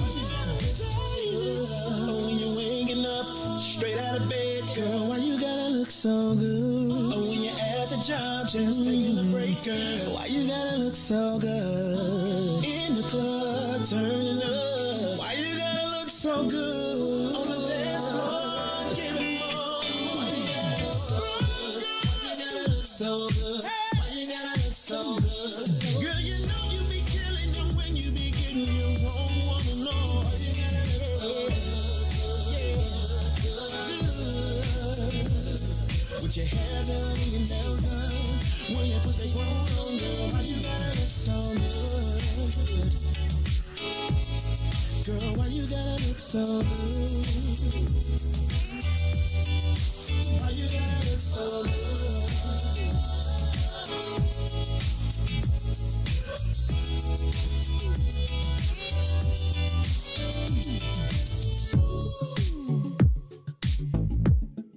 You are listening to the Maze Jackson Show. I'm your host, Maze Jackson. Got my co-host, Miss Ruthie Moore, DJ Riis the Ruler on the ones and twos. Hey, Ruthie. I don't know if you heard the story, but there is yesterday part of the story of returning to school was that there is a shortage of bus drivers. And when I say a shortage of bus drivers, essentially, Ruthie, the city of Chicago this summer is about 500 bus drivers short. 14,000, affecting approximately 14,500 students. But they reworked the bus routes and got it all under control and had it all together until the mayor issued her mask mandate, in which she told all of the bus drivers that they would be required to be vaccinated. Hey, Riis, let's do the road, so if you can turn me on. She required that they all be vaccinated, at which point, Ruthie, 73 bus drivers decided that they weren't going to return to work. Those 73 bus drivers that did not return to work then left approximately 2,100 students without a way to school. The mayor responded by saying they were working on it. She also then did the Mayor Lori Lightfoot trick, which was to make it to kind of try and spin us and say, now let's make this a good thing, because realistically, those bus drivers, we said that it's important for our bus drivers to be vaccinated. Right? And so these bus drivers walking away was a good thing, because now we know our children will be safe. Right? But at the same time, so she then said that her answer to that was Uber and Lyft. Now, Uber and Lyft don't have a vaccination requirement. And I don't know, Ruthie, that you put a kindergartner in the, I don't know, Ruthie, that you put a kindergartner in an Uber with someone that you don't know to get to school. She also is now offering a $500 a month stipend plus $1,000 startup fee for you to take care of your own transportation. She's also suggested that you take CTA. Ruthie, how'd you get to school? I walked. I remember one time I had to ride the bus and I had to ride the short bus. And it was terrible because like they was rebuilding our expressway, so they wasn't going to send a whole new bus over for our side. So it was two of us, me and Eric Ralph, and we had to ride the special needs bus. Back in the day, though, when the special needs bus was not called the special needs bus, if I can just put it that way. But I always walked to school. Ruthie, how important is transportation? And Riis, I ask you this too. How important is transportation in getting to school? Because I always thought, man, I just got to walk. My parents was like, they measured the time it would take me to walk, and they'd be like, boy, you got to leave at 8 o'clock. Or, boy, you got to leave at 7 o'clock. We'll walk to school one time and walk back. They didn't know how much time it was, and I had to walk. So a lot of times I didn't realize how important transportation to school was until I moved to Chicago, where my kids were either driven to school every day or we hired a service to get them to school every day until they got old enough to buy a car where they then drove. How important is the bus or this bus transportation to kids getting to school in Chicago? How important is it to you, Riis? How important, Ruthie? Was the school bus important to you? Mm-hmm. Well, we had to kind of walk to get to it. It didn't pick us up in front of our house, like it did when I was little.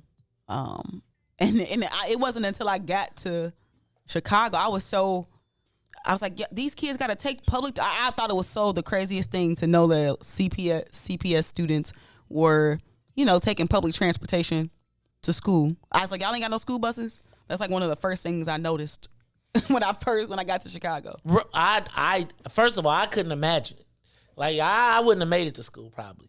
Like I couldn't even imagine having to take take public transportation. But it's the reality for so many people. Mm-hmm. Riis, did you ever have to take public transportation to school?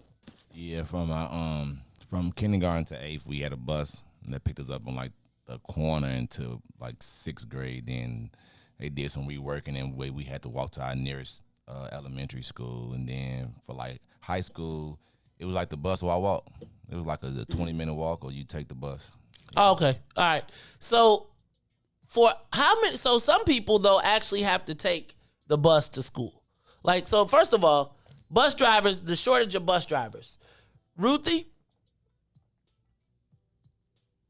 yeah, I don't think bus drivers get paid enough. Forget the precious cargo, because the cargo ain't precious when they be on the bus. I just need to tell you, when we got on the school bus, it was on and popping. And the school, like, it got so bad that the school bus, they gave the school bus driver a detention pad. Right? And he'd be like handing the teachers the detentions, but they couldn't enforce them because we ain't on school property. They be having bus monitors now. Man, I'm gonna play this story because how much do you think a bus driver needs to get paid? I'm gonna play this video. Riis, ready? Go. CTA get paid like $35. The video has gone viral, and as Joanna Remiliotis reports, a Canadian is now involved in helping right that wrong. You fucking badass. The taunts are merciless. Because you want this? Oh, too bad. I like badass. Relentless. All the more shocking because the target is a 68-year-old grandmother. What's your address so I can freaking piss off your door? In a disturbing video, Karen Klein, a bus monitor at a middle school in Greece, New York, sits bewildered while a group of 13-year-olds hurl abuses, profanities, even threats. If I stab you in the stomach and fucking my knife would go through you like butter because it's all fucking watery. Interviewed later at her home, Klein says she was in disbelief. I thought I'd just let them go. And I just tried to ignore them. Sometimes that works, sometimes it doesn't. In fact, it just kept going for at least 10 agonizing minutes. Why is there water on your face? I'm crying. A cruel incident on a school bus in an American suburb. It could have remained there. Klein wasn't planning on pressing charges. But Facebook and YouTube turned it into an international sensation. More than 2 million people have watched the video. Hundreds have contacted school officials, police, and the bullies too. Their families have been threatened. Their brothers and sisters have been threatened. We have custody of one of their cell phones, and he had over 1,000 missed calls and 1,000 text messages threatening him. Almost in tears. I was like, oh my goodness, how could they do this? But a horrible story has also taken a remarkable turn. When Max Sidoroff saw the video, it brought back memories of being bullied. So he started an online donation drive to raise money. How much do you get paid to be the bus driver? The bus monitor. You mentioned the bus monitor. Mm-hmm. Hey man, I don't think nobody is safe on the school bus. Like nobody is safe. It ain't like it used to be, Maze. What you mean? It ain't like it used to be. Like y'all, it ain't nobody who got on the bus and like got beat up all the way down the road. Like, like you ain't never been on the like. Y'all didn't have to get on the bus and like the one kid that was just the poor kid that like I just felt bad for him all the time because he got on the bus and it was a beat down. So told me cool kids take Ubers to school. Cool kids take Ubers to school, or is your parents lazy? I'm just joking. I'm just playing. No, so Ruthie, how important is school? Like how important, Riis, or let me ask the callers. When did you first have to take public transportation to school? Like, because I always hear people telling stories about the rides on the CTA was like, you had to ride through zones. Like, you had to get on the bus. Like, the bus wasn't necessarily safer, was it? Which bus? The school? A school bus? School bus and CTA.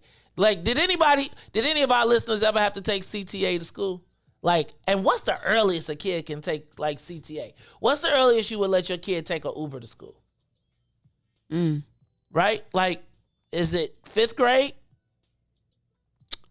You know, I don't know, Maze. So, part of me feel like a Uber might be safer than a CTA. So then if you put a kid in an Uber, would Uber then, would they have specific cars for kids to go to school? Because my question would be, well, first of all, I'd be like, my son be asking, could he get an SUV? And I'd be like, dog, if you don't get your butt up out of here, talk about could you get an Uber SUV to school? But I guess my question with the Uber is, do they have background checks? Like, do they have to abide by the same parameters? Well, like, if you Uber, do they a kid? Like, so do you have, like, do they verify your sexual predator and all that stuff? They do? Yep. Well, and do you have to have a vaccine? I don't think that that it's the same extent as somebody who's a school bus driver. It is. It's actually more. It actually is. I don't know about that. You had to get fingerprinted? No, I applied, and they do it intense. You said you couldn't get it. They didn't let you get. And denied me for something I did 9 years ago. Yeah, but that's not to a kid. Not to a kid. I'm not saying to a kid, but you had to get your fingerprints. No, I didn't make it that. It ain't that deep, Joe. That cancer. Like like if you gonna be driving kids, Chip said he started CTA in 7th grade. Did you have to take a drop to do Uber or Lyft? Because I think that's one of the requirements to be a bus driver. Because I would be concerned about an Uber driver being like driving my kid. What's the liability? But you know what? You know how you're supposed to be like 18 or whatever to like ride. Otherwise, you ain't supposed to be without a parent. Are you serious? Technically, I didn't know that. Technically speaking, you ain't supposed to be putting underage young people inside of Ubers and Lyfts. Oh yeah, inside of Uber Lyft. Yeah, but people do it all the time.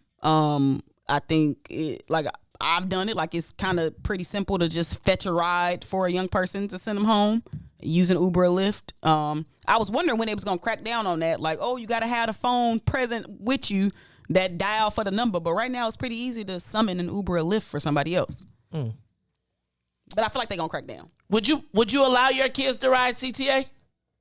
I'm gonna be honest with you. You allow your kids to ride CTA to school, Riis? Would you, Ruthie? Yeah, man. Get some coach in your life. It's all right, man. It depends. Sit by the driver. It's okay. Man, I'm gonna tell you one time. So I'm gonna tell you this story about. So I didn't ride the bus a lot, but these was one of the moments when I knew I wasn't gonna be riding the bus ever. So I was watching this ride. This dude was on the bus. He was outside and he was getting chased, right? So he getting chased, and he gets on the bus, and the bus driver drives off. So they keep chasing the bus to the next stop, in which the bus driver and the dude like, please don't let him on, please don't let him on, please don't let him on. Gets on the bus, they in the back of the bus. Dude trying to ding, ding, ding to get up out. The bus driver turned around and say, whoop his ass, folks. And they beat the brakes off this dude on the bus. And I was like, oh, no. Never, nope, not, no, how. No. I mean, the bus driver literally, and did not stop the bus until the brakes were removed. Yeah, nah, dog. Some of the best busing things that I've seen is, It was these like older ladies that worked in the schools, like, and then they would also double as like the bus monitors. So if the kids are like, acting up or whatever, it was a process or a system in place, to prevent things like that because they had a relationship with the kids. Did you ever ride the bus to school, the CTA to school? You from Chicago? What grade did you start? 7th grade, what grade would you allow your kid to ride the bus to school now? I'm just telling you, I ain't made it there yet, y'all. I ain't made it there. Riis, what grade would you let your boy start riding the bus? Did he ride the bus to school? He took the bus to school, but he His mom probably took him a lot though. No. He was actually only his like freshman and sophomore year. I think he was in urban prep, and then when we moved to the suburbs, then I think that's when they got a school bus. Like, so a school bus would pick them up. Yeah, I don't know if I think that I don't know if kids should have to ride CTA to get to school. I was in 5th grade when I was riding CTA getting to school. Really? Yep. Like, who taught you?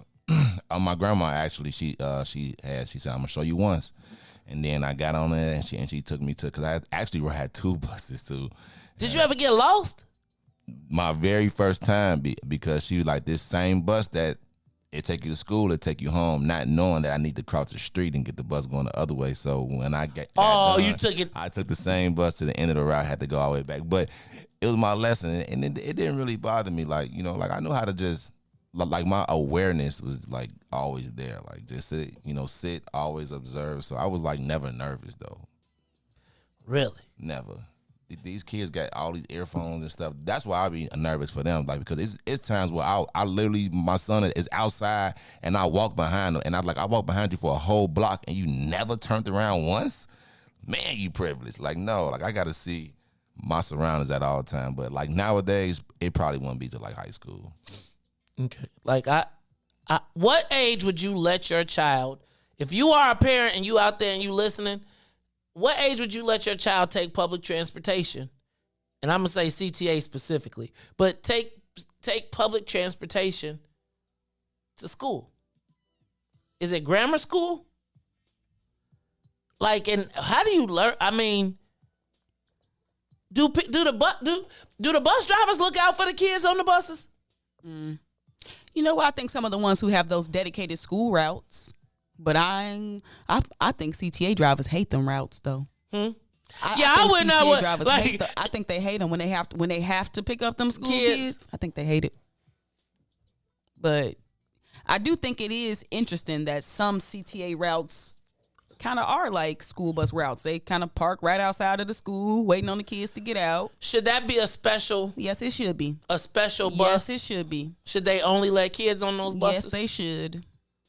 I'm with that. And we ain't even talking about, we ain't said nothing about COVID. We've been thinking about the dangers of the CTA. We ain't even factored in that COVID is one of the dangers now. Dang. What? No. So am I a bad parent for not wanting to put my kid on CTA? No, you're not even a bad person for not wanting to get on there yourself. I'm not getting on. What Riis like, you're a bad parent. What's mine? No, I don't make you a bad parent. You just it won't better. It's it's okay. But I don't believe that we make CTA a little bit more bad than like what it is. Like, really, I think get on the bus and sit down and get off at your stop. Sound good, but now what if it ain't no that? seats? Then you stand up and hold the pole. Yeah, while you're also clutching your bag. That's Ruthie. I just think, I don't. Do you feel obligated? Like, I don't know that I feel obligated to make my son take seats. Like, I don't. As a rite of passage. Right. Like, that's not a rite of passage to me.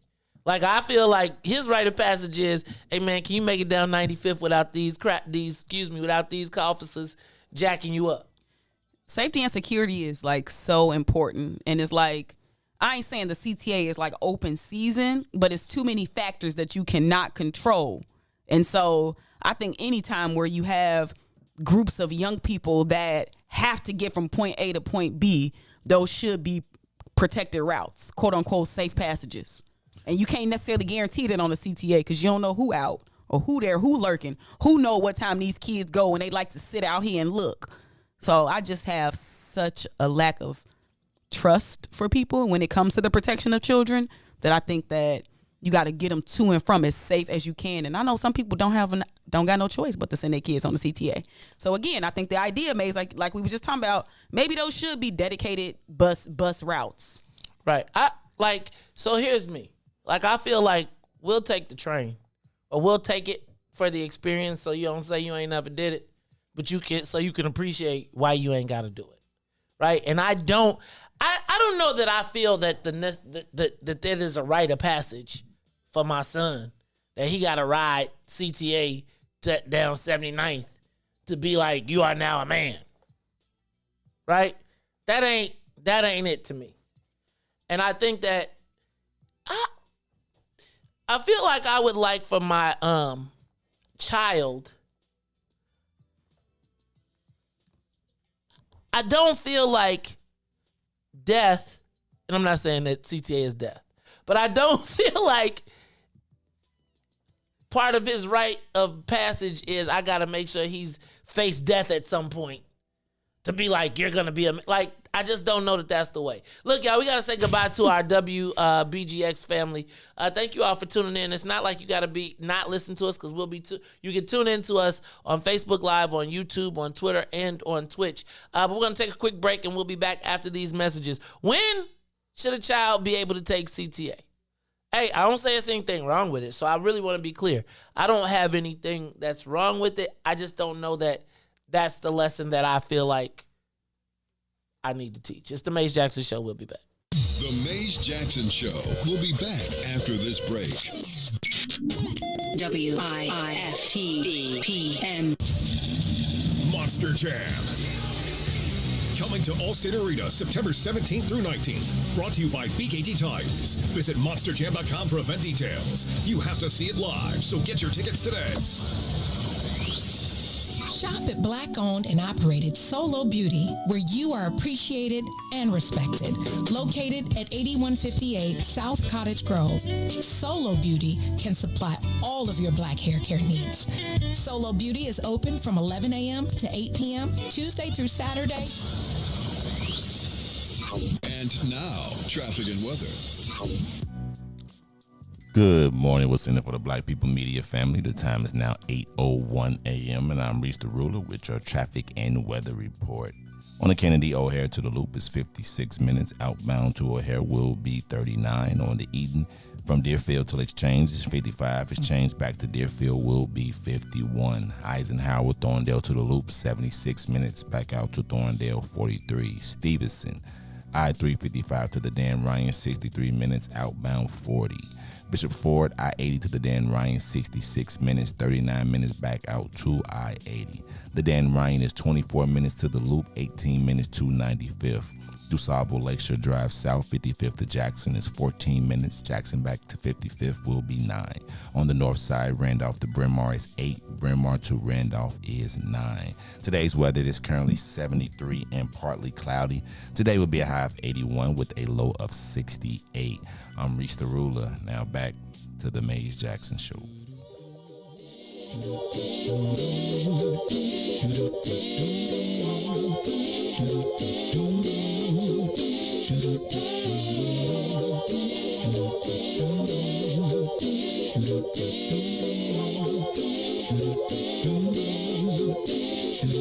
Well, sometimes I go out by myself and I look across the water, and I think of all the things what you're doing, and in my head I paint a picture.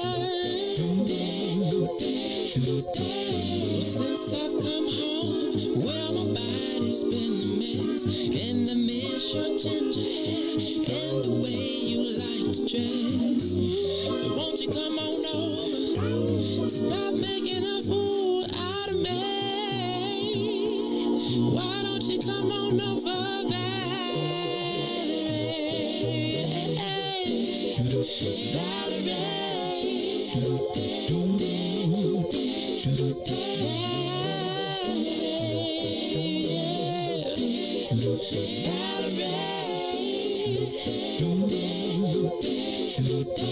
Did you have to go to jail?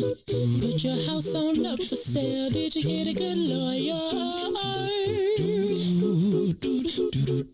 I hope you didn't catch a tan. I hope you find the right man who'll fix it for you. And are you shopping anywhere? Change the color of your hair. Are you busy? And did you have to pay you've been dodging all the time. Are you still dizzy? Since I've come home, well, my body's been a mess. And I miss your ginger hair and the way you like to dress. Won't you come on over? Oh, stop making a fool out of me.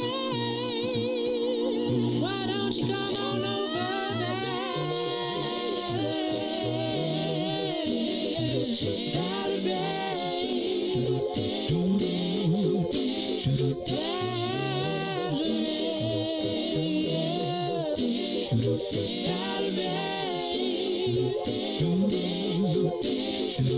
Well, sometimes I go out by myself and I look across the water and I think of all the things what you're doing. In my head I paint a picture. Since I've come home, well, my body's been a mess and I miss your ginger hair and the way you like to dress. Won't you come on over? Stop making a fool out of me. Why don't you come on over there?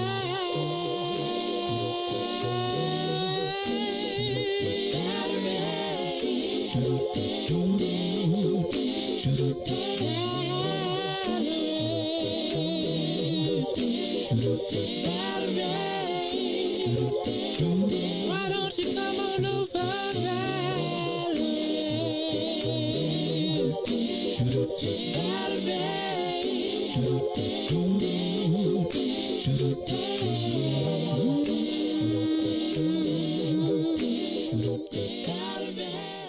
Back to the Maze Jackson Show.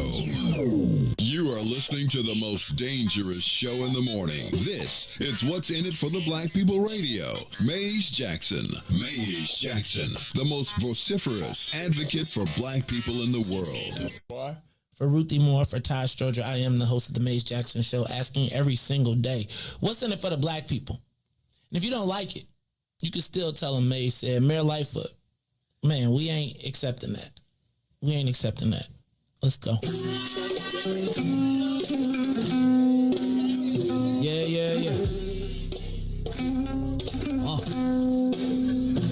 Let's get down to business and go ahead and address the facts, man. Lightfoot seems more lesbian than black. Rahm Emanuel's another case. He was just as tired. 50 closed schools left much to be desired. Police had Anjanette naked on that body cam. They suppressed the footage so it couldn't touch a lot of hands. Reminds me of that 16 shots in that cover-up. Both of them similar, so I went and dug it up. George Floyd killed, a lot of riots happened in the town. Southside burned and they wouldn't let them bridges down. Grandmother sick, need a prescription and plus a couple groceries. You gon' have to travel just to get it now. COVID-19 out here shutting all the business down. Not enough SBA loans to even give around. So many failed businesses that you can put them in the pile. If you don't survive the pandemic, it's gonna sit you down. We sing, dance, play ball, entertain, and crack jokes. Government infested black neighborhoods with crack smoke. System that milked us so bad, we got lactose. Still trying to find out what's in it for us black folks. We sing, dance, play ball, entertain, and crack jokes. Government infested black neighborhoods with crack smoke. System that milked us so bad, we got lactose. Still trying to find out what's in it for us black folks. Shout out to Willie Wilson, hope one day you get to send it. We need some different players in the game to handle business. So many shady characters like Madigan and Blotto. But when you really break it down, it's typical Chicago. City full of gangsters, it's what the land was built on. Same streets with hood legends, DNA gets spilled on. Carjackers out here lurking, trying to get they steal on. Looking for a block to put them Hellcat wheels on. Lenders give bogus appraisals a red line. Car crackers out here getting minimal fair time. And up to seal carry, I stay with the pipe. But Illinois gun laws giving minimal rights. Stay up on the swivel, make sure I'm moving tight. Check all of my mirrors when I pull up to the light. Pick my homie up from out of town, man, he caught a flight. He was hella nervous, told him, shorty, this a way of life. We sing, dance, play ball, entertain, and crack jokes. Government infested black neighborhoods with crack smoke. System that milked us so bad, we got lactose. Still trying to find out what's in it for us black folks. We sing, dance, play ball, entertain, and crack jokes. Government infested black neighborhoods with crack smoke. System that milked us so bad, we got lactose. Still trying to find out what's in it for us black folks.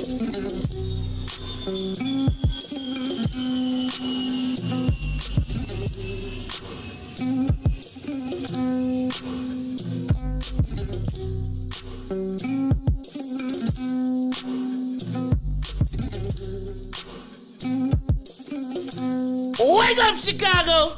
Wake up, Ruthie. It's the Maze Jackson Show. I'm your host, Maze Jackson. Ruthie Moore is trying to catch a nap, y'all. It's 8 o'clock. It's 8 o'clock. See? You're supposed to. Ruthie, you can't be going to sleep at 8 o'clock. You can't take Todd's nap time. It's like you trying to feel it. You can't sit. Is that the 8 o'clock nap seat? Is that what it is? You sit in that seat and at 8 o'clock you got to take a nap. I'm hitting that 8 a.m. wall. Gotta go to bed at night, Ruthie. Ruthie, like she ringing this summer out. I tell you, at 9 o'clock, I beat my kids to bed. Listen, good night, y'all. Do you really? Yes. 9 o'clock? 9, I'm going to bed. I don't care. Everything else, ask your mama. It just get dark. Well, now it kind of get dark a little earlier. So, you go to bed, like it be like I go to bed at like 11:30, 12. I'm already asleep. You already sleep? Turned over twice for you, man. Listen, you see me, I get in 54, 55. You be like, you get it all, too. Riis, what time you get up to get out of the bed? What time you get out the bed? Actually, I wake up at like 4:30, but you know how you lay there? So I lay there at like 4:45. and then I get up, take a shower, let my dogs out, and then go ahead. How many dogs you got? 4. Whoa. What kind of dogs? All pits? No, I got a lab, a pit, then they had a baby, and I got a Shih Tzu. Hey man, this is good radio, man. That's this what the dog is called. You too? Hey man, say that for the bathroom, dog. We don't need you two and she hits too. A poodle. Poodle. And nobody needs your poodle. You wait. It's a dog, so it's a little dog. So it's because you remember that little dog yesterday? The little dog trying to save old girl. Oh yeah. I felt bad for the little dog. It's littler than that dog. Huh? It's littler than that dog. But that dog yesterday was trying. It was trying. It really was trying. But that dog would have been dead if it was a black man. Oh, no, if it was a pit bull, that dog would have been shot for sure. Or it would have tased him. No, they should. They shot the black people. And then that would have helped, though. You know, white people love animals. Oh! It wouldn't even been about the right. The lady could have been dead. Right. You shot the dog. Y'all ain't even right. That's them white people. White people love their dogs. I'm telling you, they care about her too. Hey man, these white people love they. I seen a video. Well, I ain't gonna tell you about the video I saw, but man, goodness gracious, white people. Like, did you ever see the one? Let me ask y'all a question. It's not just white people that love dogs. It's white people that let It's only white people that let dogs lick them in their mouth though. Yeah. No, black people do that. What black people? Please, Ruthie, don't tell me you let the dog lick you in the mouth. No, that's you don't let her lick your ice cream cone. Right? No. Okay, I'm just saying. Don't. You seen white people be doing all type of nasty stuff. They mouths clean. They mouths are clean, cleaner than human mouths. They eat boo boo. So do people. They mouths are cleaner than humans. Yeah. Well, some of y'all mouths I done seen on TV, so maybe. I don't know. Just keep it right where it's at. Put it in the parking lot. Put it right in the parking lot. You sound like Trick Daddy or something around here. Y'all heard about Trick Daddy, right? Mm-mm. Okay, well, sometimes the internet is just too much. We're not going to even talk about it, but yuck. Okay, well, anyway, it's the Maze Jackson Show. I'm yours. That's a topic for you on Wednesday, though. That really is a topic. Which one? The Trick Daddy story? All right, I got it. Okay, we don't talk about it now, but I was just like, what? Wait. Okay. It's the Maze Jackson Show. I'm your host, Maze Jackson. Got my co-host, Ruthie Moore, as well as DJ Riis the Ruler. That's a nice picture. I see how you changed the picture. Man, why you ain't use the one with me sitting on the throne and got the crown on my head? Man, don't nobody want no picture with you in the toilet. No. Reese sitting on his throne is the toilet. I'm sitting on the throne. Hey, Reese. That's you said. I use that one for your show. Right? Use that for your show. Right? I could have, I was really debating whether I was gonna just be like just a big picture of me and Ruthie. Oh. And then put like Todd and Reese in the little corners. I would have took that. You would? Yeah. Okay.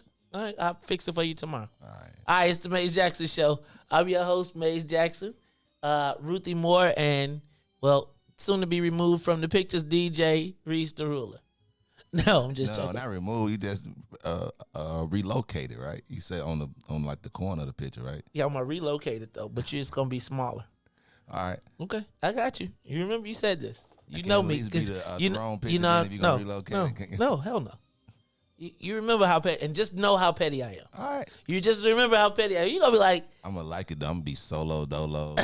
you ain't gonna be solo dolo. They gonna be like, what is that little speck? It's gonna be like, you gonna be like, this is what they gonna be doing on the internet. They gonna be like, you know how you be doing this to get to they gonna have to zoom. They Is gonna that be like, Riis? Is that Reese? Be the best zoom in they ever did, though. Oh Lord. There you go. Okay. Well, Ruthie. See? Millennial. Right? Yeah, right. Trying to grab the crown. Sitting in the throne room trying to grab the crown. Much. That's not millennial behavior. I think that is male behavior. Yeah, exactly. Right. Male behavior. Right. Yeah, got our egos right. Yeah. Battle of the egos. But you already know Maze ain't finna let you put no crown on. Right. Yeah. He gonna say, 48 laws of power, Reese. Never outshine the master. Hey, when I sent it, I knew he was. I started to fix it for him though. I started to use it. But you was I was gonna turn the crown upside down, but then it would have turned into all type of some game. That's why I was like, you know what? Take me off that. You be right. They'll be at you at Taco Tuesday too. All right, y'all. It's the Maze Jackson Show. Hey, okay, it's me. All right. What is it about celebrity? This is on the paper. Because I feel like Kanye has killed cancel culture. Like, Kanye was the only person that I know that survived the Trump splash and went back for doubles. Y'all was all like, if anybody else said Donald Trump anywhere else in the world, y'all was Ice Cube tried to say contract with Black America. We gotta talk. You old sellout Uncle Tom, Ice Cube. That's why your big three is gonna be a flop. You know, black people be like, I'm just saying, you think about it. Poor Chrisette Michelle, she got a contract to sing for $100,000. Now, you know daggone well she can't get no contract for y'all cancel Chrisette Michelle. Like, gone. Candace Owens, let Candace Owens tell y'all some black people truth, even though she ain't. Y'all be like, that old bed wench of Donald Trump. You know y'all know. Come on, man. The sister got out of jail. Y'all was like, she should have stayed. Y'all did. Stop fronting. Y'all told black woman in jail, y'all read the book, it was terrible. Like, we was all like, Obama, remember she said in the book, she was waiting for Obama to let her go. Everybody was waiting. And then they saw him flying off. Mm-hmm. Like, they was like, you finna get out. They was waiting for the call, and then they looked on the TV and flew up. Y'all, I mean, come on, y'all. Let me ask you, what made Kanye so different? I mean, y'all talked about Steve Harvey. Y'all made Steve Harvey get rid of his toupee. Shaved his head bald after he went up there. Ray Lewis, y'all talked about he couldn't talk. Oh, country illiterate. Y'all called him, y'all said he had, what's that thing when you hit the, y'all said he had CTE. Because he went to go see Donald Trump. Kanye wore a MAGA hat. And he got mental health issues too. Yep. Y'all gave him mental health issues, and then y'all went and stood in line. You better, it ain't everybody. It was 38,000. It was a lot of people going live. It's a whole lot of black power people who be like, except for, I mean, I be thinking about all the conscious, lovable, I got an attitude. Let me just be clear. I recognize that it was a social event, the place to be. And trust and believe, if I wanted to be there, I would have bought me some tickets. Because some people that I know be acting funny. But that's a whole nother story. Anyway, my question is it the celebrity? And then I gotta ask in Chicago particularly, right? Is there in Chicago a lack of stardom that makes us ignore everything else? Right? Because, I'm thinking about, y'all think about when Donald Trump came to Chicago, people straight up shut down the daggone UIC. Remember Jed stormed the stage? Remember they was brawling? Remember it was like, you ain't welcome in this town?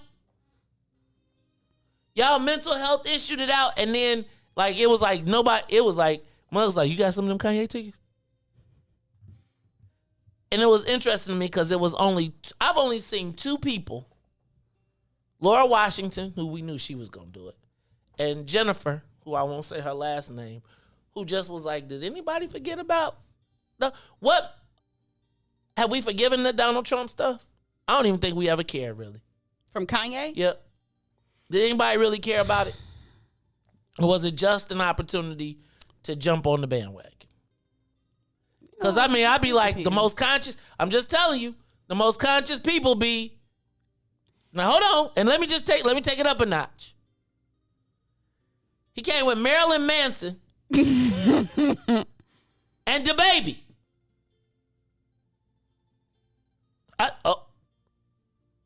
Marilyn Manson, certified rapist. DaBaby, y'all homophobe though. I think Kanye is above cancel culture. I don't think he can be canceled. Thoughts? Because y'all sure forgot. I'm just curious. I think Kanye means different things to different people. What does he mean? Jesus. He's a soundtrack to a lot of things. It's levels to Kanye, and it's levels to Kanye fandom. Explain that to me, because it does seem to be like it is very different. Like, I really love the first, and there's no shade. I need to understand it, because I fell off after the backpacks. Actually, no, I didn't fall off after the backpacks. I think it was after the I'm not loving you. What about you made it to Watch the Throne. That don't count to me. Why not? That's Jay. But that's Kanye. No, that's Kanye. That's Jay. He revitalized Jay. No, he didn't. No one revitalized Jay. Go ahead. He breathed life into that man with Watch the Throne. I feel ill right now. I'm not going to dignify this conversation. He brought Jay-Z in to a whole new generation. No, okay. With Watch the Throne. Riis, I'll let you address this. If this was WHW, I probably would have said, turn your mic down. What? With Watch the Throne. What? No, Ruthie. No. See, okay, no. No. But I got to ask a question. Why? Where? Does Donald Trump don't count no more? Even look at how Kim Kardashian ain't get canceled for not messing with Trump, but for being in proximity to Trump. It just depends on who you was, and it also was about the posture that you took. Steve Harvey, he tried it. Chrisette Michelle, she also tried it. And then you saw afterwards, she was like, I'm just so disappointed. He wouldn't even meet with me. And all the black people was like, we know. We know. He ain't even had the decency to meet that lady, to shake her hand after she put on the cape for him, trying to be American. You can't hide. You can't. Some things can't be disguised as patriotism, and that was it was almost treasonous. So what made Ye different? Because he got the meeting. Because he was mentally unstable. He put the hat on. He went full blown with it. But see, depending on your level of love for Kanye, after he got with the Kardashians, it's been over with. Explain that. He been on a decline. That was probably one of the best and worst career moves for himself. I think he became a billionaire though, didn't he? That's why I said, well, see, if you define your happiness with money, but obviously that's not that's not giving him peace of mind. Give him peace of. Well, let me stop. Anyway, is it so? Why does Kanye transcend it? Like, why does it almost? He didn't almost free Larry. He been talking about it. He made it. It's a part of the album.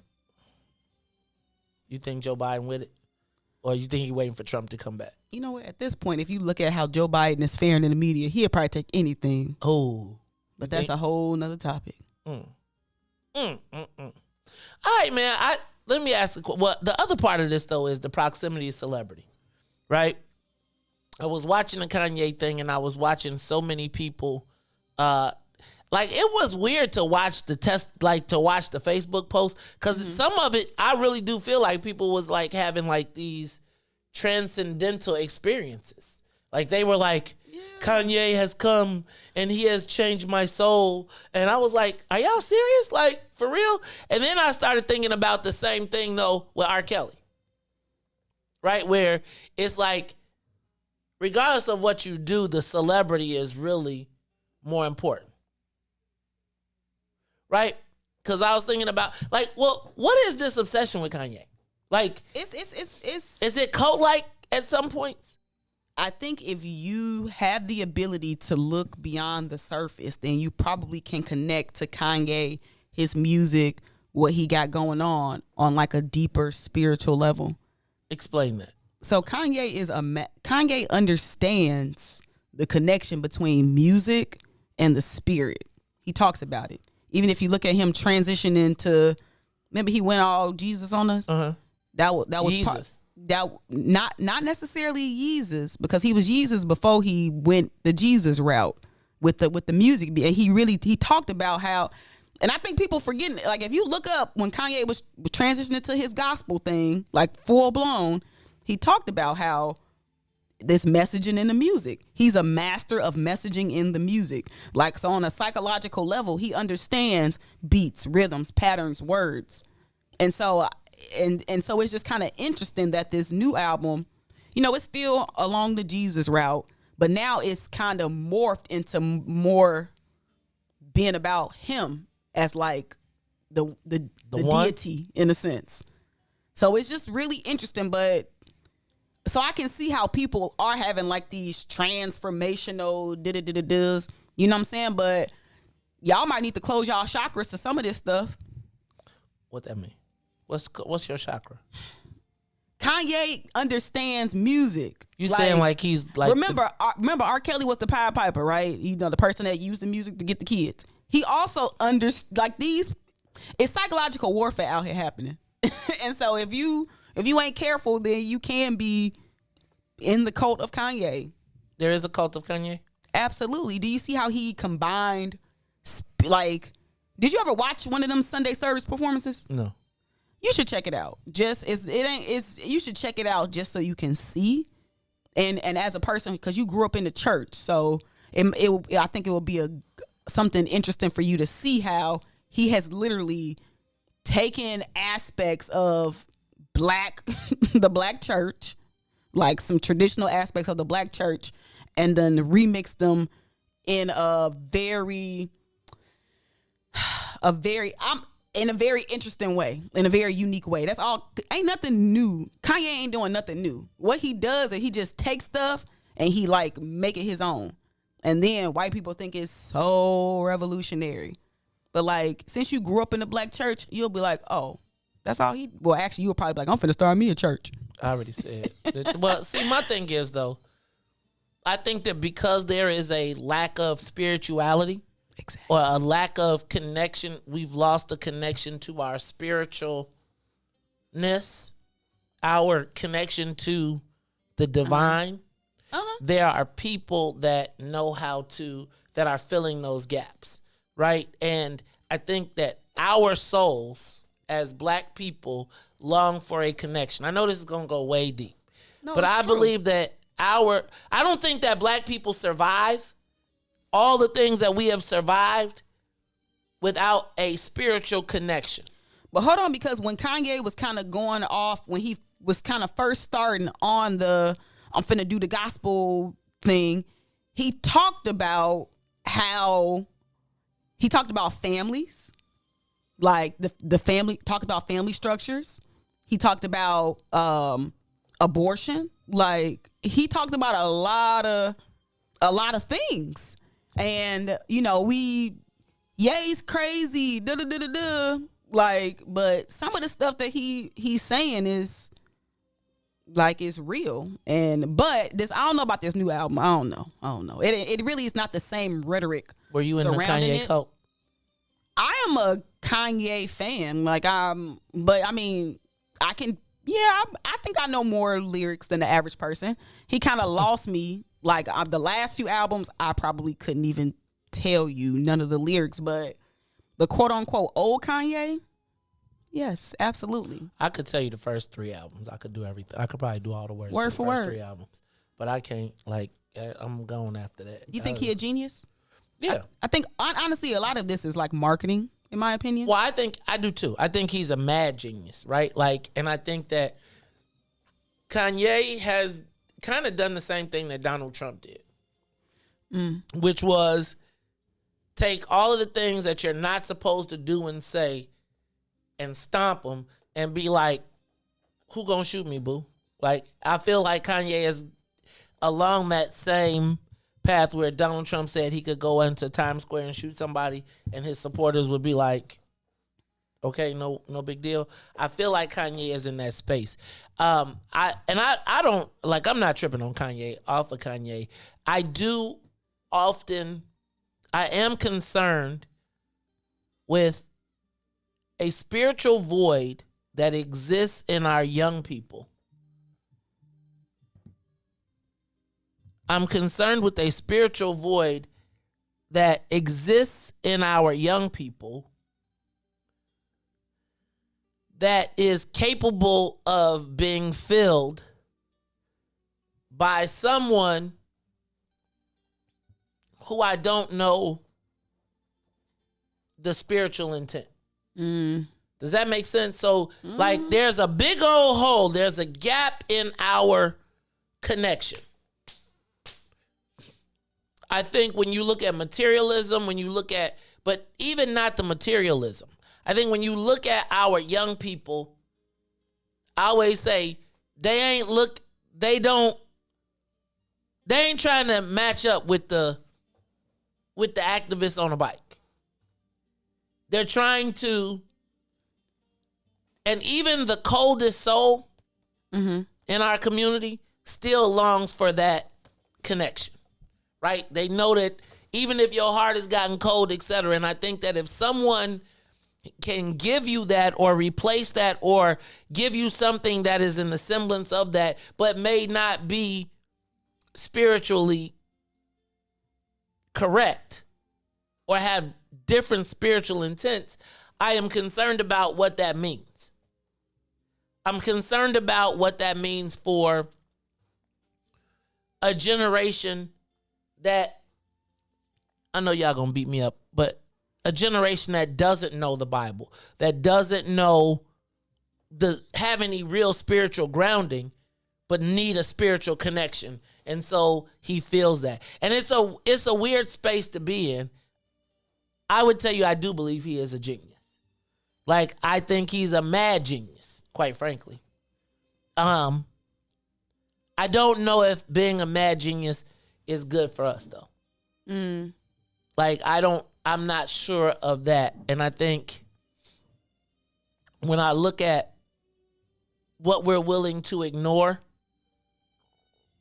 it just becomes a challenge for me sometimes. I mean, and I'm not tripping, but I think, like, it really does remind me somewhat of, like, the R. Kelly thing, where I watch every anti-Trumper, every stand-up do TV commercial, and don't nobody say nothing because it's the hottest event of the year.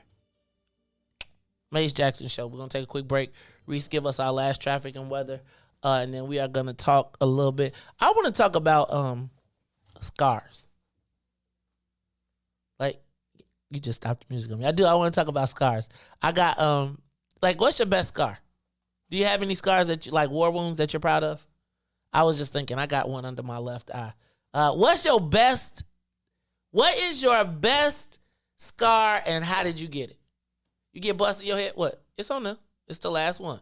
Riis looking like, wait, what you doing? It came up to me the other day. Like, I started this post yesterday, and everybody has a story about one of their best scars. So I want to talk about it when we come back. It's the Maze Jackson Show. We'll be back. The Maze Jackson Show will be back after this break. WIIFTVPN. Monster Jam. Coming to Allstate Arena September 17th through 19th. Brought to you by BKT Tires. Visit monsterjam.com for event details. You have to see it live, so get your tickets today. And now, traffic and weather.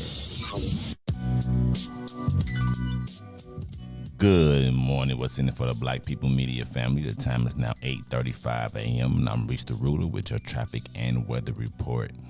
In traffic on the Kennedy, O'Hare to the Loop is still 60 minutes. Outbound to O'Hare is 61 now. On the Eden, Deerfield to Exchange is 61. Exchange to Deerfield will be 31 minutes.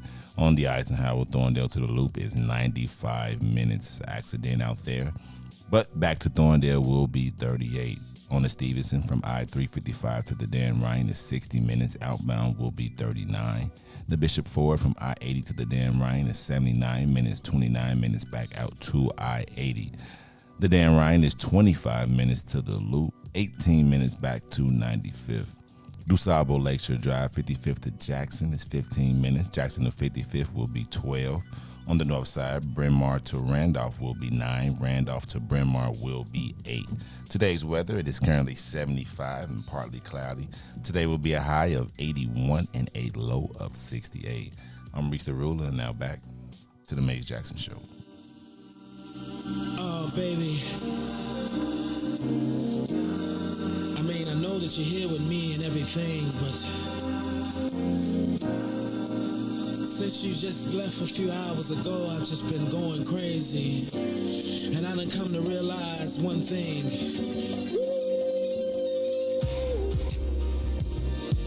Oh, baby, I miss you. Yeah.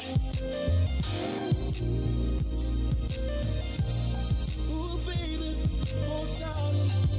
Whoa, whoa, whoa. Your love must be some kind of drug, baby, 'cause it just keeps on calling me, and I just need a hit of your love. It's got me shaking and feeling for your touch. Baby, of you I can't get enough. It feels like I done OD'd on you, babe. I'm addicted for you. Can't stop loving 'cause I can't get enough of you, babe. 'Cause I'm so addicted to you. This must be love. 'Cause I can't get enough of your love. I'm so addicted. Can't stop. I need you right now, baby. 'Cause I'm so addicted to you. You're always on my mind, my mind, my mind, every day.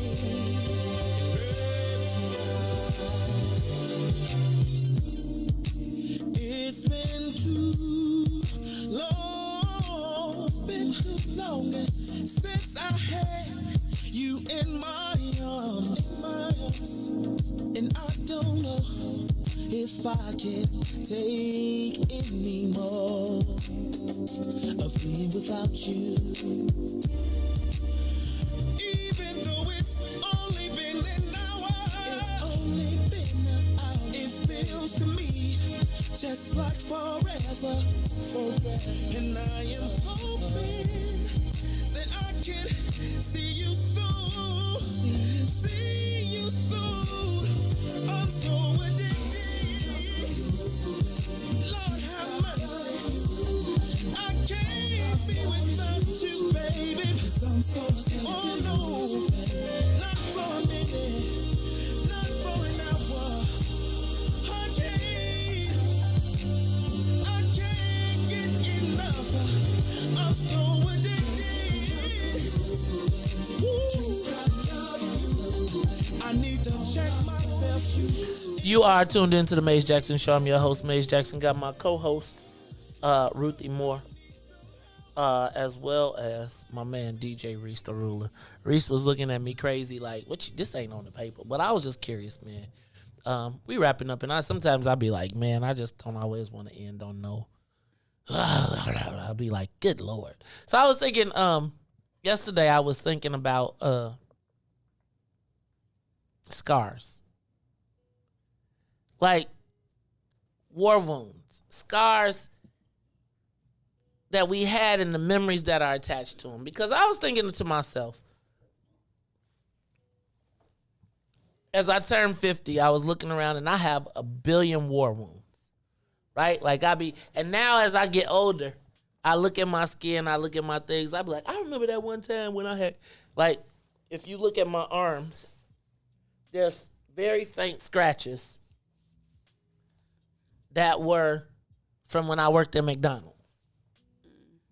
And I used to wash coffee pot, like when I worked at McDonald's, I was a McDonald's superstar. So I wanted to work the grill, and then I wanted to work to wash the dishes at the end of the night because I knew I could get us out of there faster. And so one of the things I used to do, and this is sounding crazy, is I would take all the coffee pots and you put the salt in there, and then you put the ice and some sanitizer, you clean them out. And then like when you're back there, I had to spray it like I was like the dishwashing machine. So it'd be like, you come back, they'd be like, don't go back there because Maze is doing this thing. And I had one of them power sprayers. So I'm spraying everything, I'm doing everything. I got all the coffee pots and we trying to get out of there. And I got my little boat shoes on, my McDonald's uniform. And I'm running to the front, Ruthie, and I step off the mat. Because they got the water mats, but if it leaks out, and there was those slick tiles, and I fell with 6 coffee pots in my hands. And when I fell, the coffee pots were glass, they broke, and my arms went down into the glass. And so all down my arms were scars. I didn't go to the hospital. I picked the glass out because I thought I was tough, not realizing now that I could have been a millionaire. I could have sued McDonald's. But I thought I was going to get in trouble for carrying 6 coffee pots. Because they always be like, Maze, you're moving too fast. So I really was like, oh my God. And they I didn't go to the hospital, but I remember picking out the glass. And my arm stayed. But it's a war wound. It's one of my war wounds that, I take some pride in. You have a lifelong scar? Something that done happen to you from being a part of, Ruthie, you got any war wounds? Riis, you got any war wounds? Thankfully, mine are just me playing around and getting hurt. Like Angela Kilpatrick said, she was practicing her round-offs in the living room and did a backflip and bust the table. Ooh. Bust the glass table. You ever get hurt and your parents, you get hurt, but then they mad at you because you broke something? So you got to get a whooping for, they got to pat you up to whoop you. You better act like you super hurt. Ah! Delay that whooping, and then they'll forget. They never forgot. They was like, we owe you one, right? You be like 2 weeks later. You thought everybody forgot. My old man be like, hey, come here. You thought you forgot.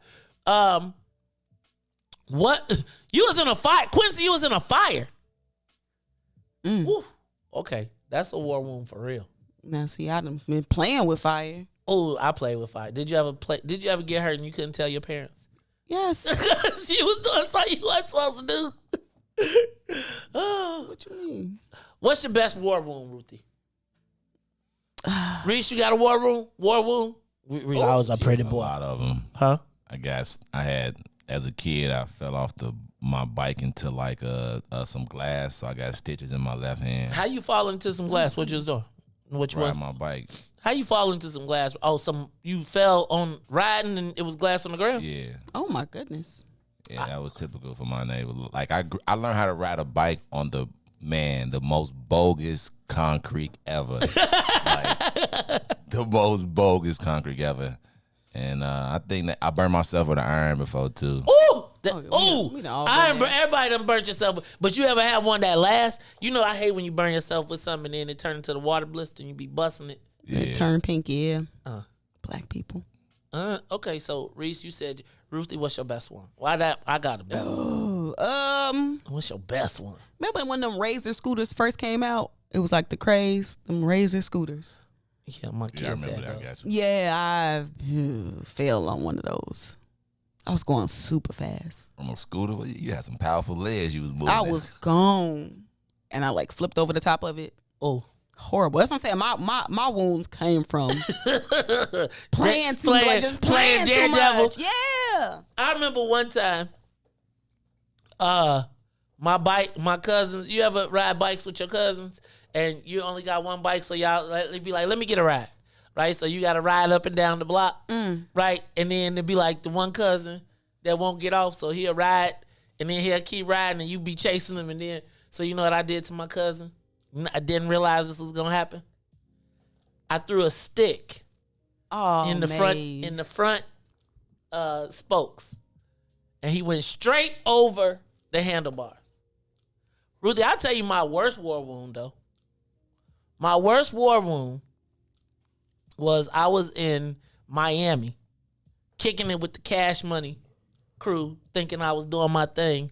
I used to tell everybody it was a motorcycle, but it was really a scooter, right? Because I really didn't want to tell nobody. I tore myself up on the scooter. So I was kicking it with the Cash Money guys. And you know in Miami how they let you ride the scooters? You ride the scooters, but they don't. If you hang out too long, you probably shouldn't ride the scooter. But your judgment tells you, oh, I can make it. So I was in South Beach, but my hotel was in Biscayne Bay. So I'm driving, riding the motorcycle like I'm feeling good after hanging out. I'm over the Biscayne Bay Bridge, and I'm just about to get to the bottom of the hill, and I hit the front brake instead of the back brake, and I go over the handlebars of the bike. Now, this is on Expressway. Oh, my goodness. No sooner do I go over the handlebars, Ruthie, does the scooter come following behind me. Now, prior to that, I had somebody riding on the back. So when it fell, when it came back around, the spikes that were on the back for the pedals went straight through my leg. Okay. Ruthie, I went upstairs because I was like, I just got to catch my flight. So I went upstairs and laid down. I woke up and I was in a bed full of blood. I went to the bathroom and a big chunk of my leg fell out. Like it was just like meat. And somebody rushed me to the hospital because I almost bled out. Laying in the bed because you know why? Because hanging out, I didn't feel it. Like I hurt, but I remember walking through the lobby of the hotel. You ever seen like them cameras where people be like, you know, like it's first person view and people be like they was all like, because I was like scraped up, but I was so liquidated. You was feeling good. I was feeling so good that I didn't realize that I had literally. You weren't feeling no pain, as they say. Until the next morning. Hey, yo, can I tell you though, I saw the bike coming. And then in this, you gonna love this part, Ruthie. While I was laying on the ground, guess what happened? Somebody ran the bike over? Somebody went in my pockets. I was laid out. Look, dude was like, look, you okay? You remember that? Oh yeah, I remember, cause he took my money. Did he call 911? No. He left me there to die. Yep, he ran my pockets. Was he black or white? Black than a mug. With dreadlocks too. Maybe he was African or something. Or Jamaican. Yeah. He was something. Yep, Ruthie, that's what happened. Well. My last one. See this, I call it my dot and dash. Right? My dot and dash under my eye. It was, we was playing bumper cars as kids. On skateboards. 62nd and Roads. Remember when black people used to have those? Remember when black people didn't have fences in their front yard, but they had like them concrete with the pipes? Right? And they would have they would make like 2 pipes and a conduit, and then they'd make it sort of like a fence and they'd do it. So we was playing bumper cars, and I got knocked over one of them fences and fell into the sticker bush. Remember when people had them red bushes? Like they had the red leaves or red or purple, and they had thorns and man. And I got this scar underneath my eye and scratched and pulled it out. And they had to prick it out. Man, you ever seen a kid have an accident and you ain't know how they was? How many life-threatening accidents do you think you had where you was like, I don't know if I should have made this? A lot. Like, you ever been in some... How many times have you had a near-death experience when you was like, when you seen the light? You was like, right, I could have... Oh, nothing but the grace of God. Do y'all take y'all kids to the doctor for stuff? Huh? Like, or do they got to be on their, I ain't gonna say deathbeds, but like, if y'all kids say, "Ooh, I hurt my wrist or I hurt something," do y'all take them to the doctor or y'all make them drink Sprite and lay down? Movie. I'm like, shake it. Do this. Ain't nothing wrong with you, man. Right. Go right. Yeah, your junk got the. Hey, man, I'll be thinking like, you ever wonder if you ever broke a bone and never told nobody or something? No, really, for real. A lot of us be having those types of issues and stuff we should have went and got physical therapy for. Man, Charlie, I'm gonna just tell you, greatest. All right, you ever had to go to the hospital? Mm-hmm. You have, like, for hurt, for being hurt. In my older life, when I was a kid, anybody going to no doctor, Maze? Right, you bust your head ginger. All right, it's ginger ale. What's ginger ale. Your best home remedy besides Robitussin? What your parents do? A hot toddy? Oh, a whiskey and honey. That was so good. I think I feel sick right now, so I can go get me some. You said a whiskey and honey? I feel like I've been drinking since I was little. Whiskey and honey. Never had whiskey and honey. Did you make your hot toddies, Maze? You didn't put liquor in it? I mean, I think they did. That's why I was like, boy, I feel better after this. They said it's going to sweat you out. I'm like, this don't taste good. Like, ooh, I feel sick, Grandma. Come here, baby. Lay that. You know I wasn't sick. I wanted some whiskey and honey. Oh, no. What's your best home remedy? What's the best thing your mom ever did? That one right there. Which one? Sit on the toilet? Janessa said, sit on. You got to... Black people, they come up with some stuff. They come up with some stuff. Oh, God. Go sit on the toilet. Yeah, What's goose grease? What was your mom's best home remedy? Sweet oil for your ear. Sweet oil? I heard about that. Heat it up on a spoon. Put it in your ear with a cotton ball. I used to always be like, who are the kids with the cotton balls in their ears?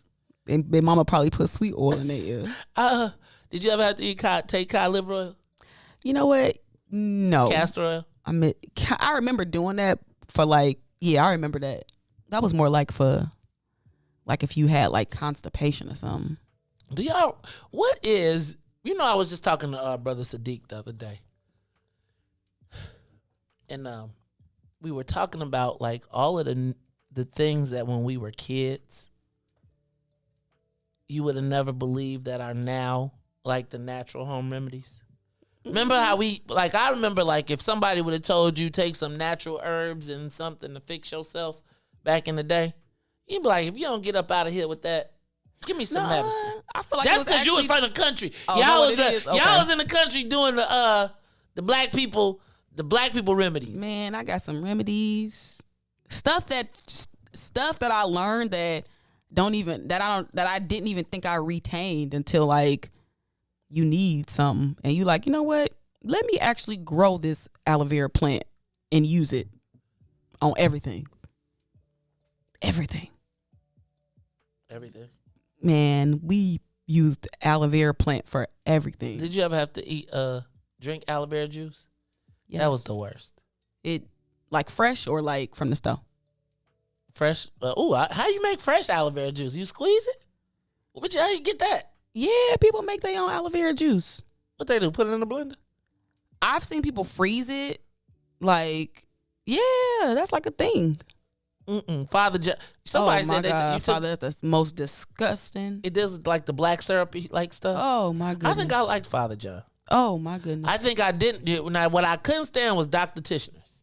Did you ever have to take Dr. Tishner's? That was our home remedy. Yes. Boy, and if they didn't put no water, oh my God, in it, boy, your tongue was burnt. You ever had Dr. Tishner's? Oh my Riis? God. Never.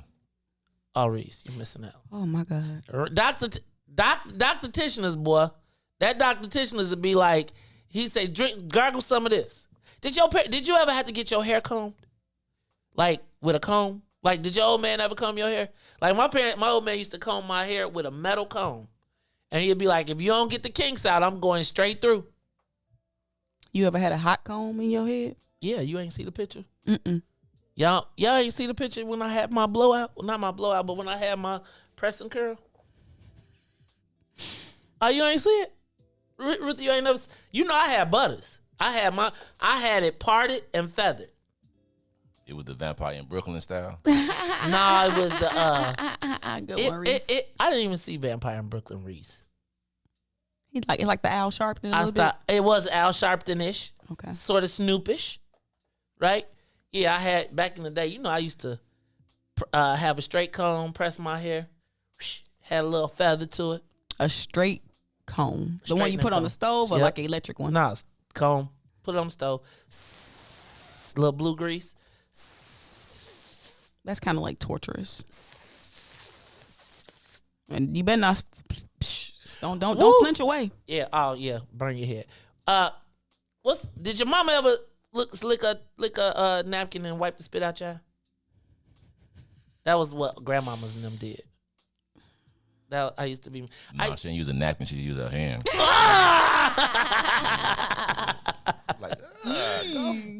You know what the worst thing I told you? My when I first got when I was a little kid, I wanted a handkerchief so bad. Cause you know when I was going to church, the deacons would have their handkerchiefs, and you know the preacher would pat his head with, you know how the black preacher have a handkerchief when he preaching, and he'll be waving it, but he would use it to pat his head. So I begged my mama to get me some handkerchiefs. So she got me a 3-pack. I was fired up, and then I remember I went to church and I sneezed, and she tried to make me wipe my nose with my handkerchief. Oh, I was like, that's not what it's for. It's for wiping your sweat. Oh, and they had to tell me that a handkerchief was wiping your nose. So then when they finally convinced me to wipe my nose when I started sweating, they tried to tell me to wipe my forehead. I was like, with the booger rag? With the booger rag. I don't remember not the booger rag. Yeah, y'all, it's been a good day. I was feeling a certain way today. And I just wanted to lighten it up. So anybody who got the best scar? We ain't getting nobody calls and tell us about their scars. Y'all scared? That's like because y'all bust y'all head. Because Maze, some people's scars you can't see.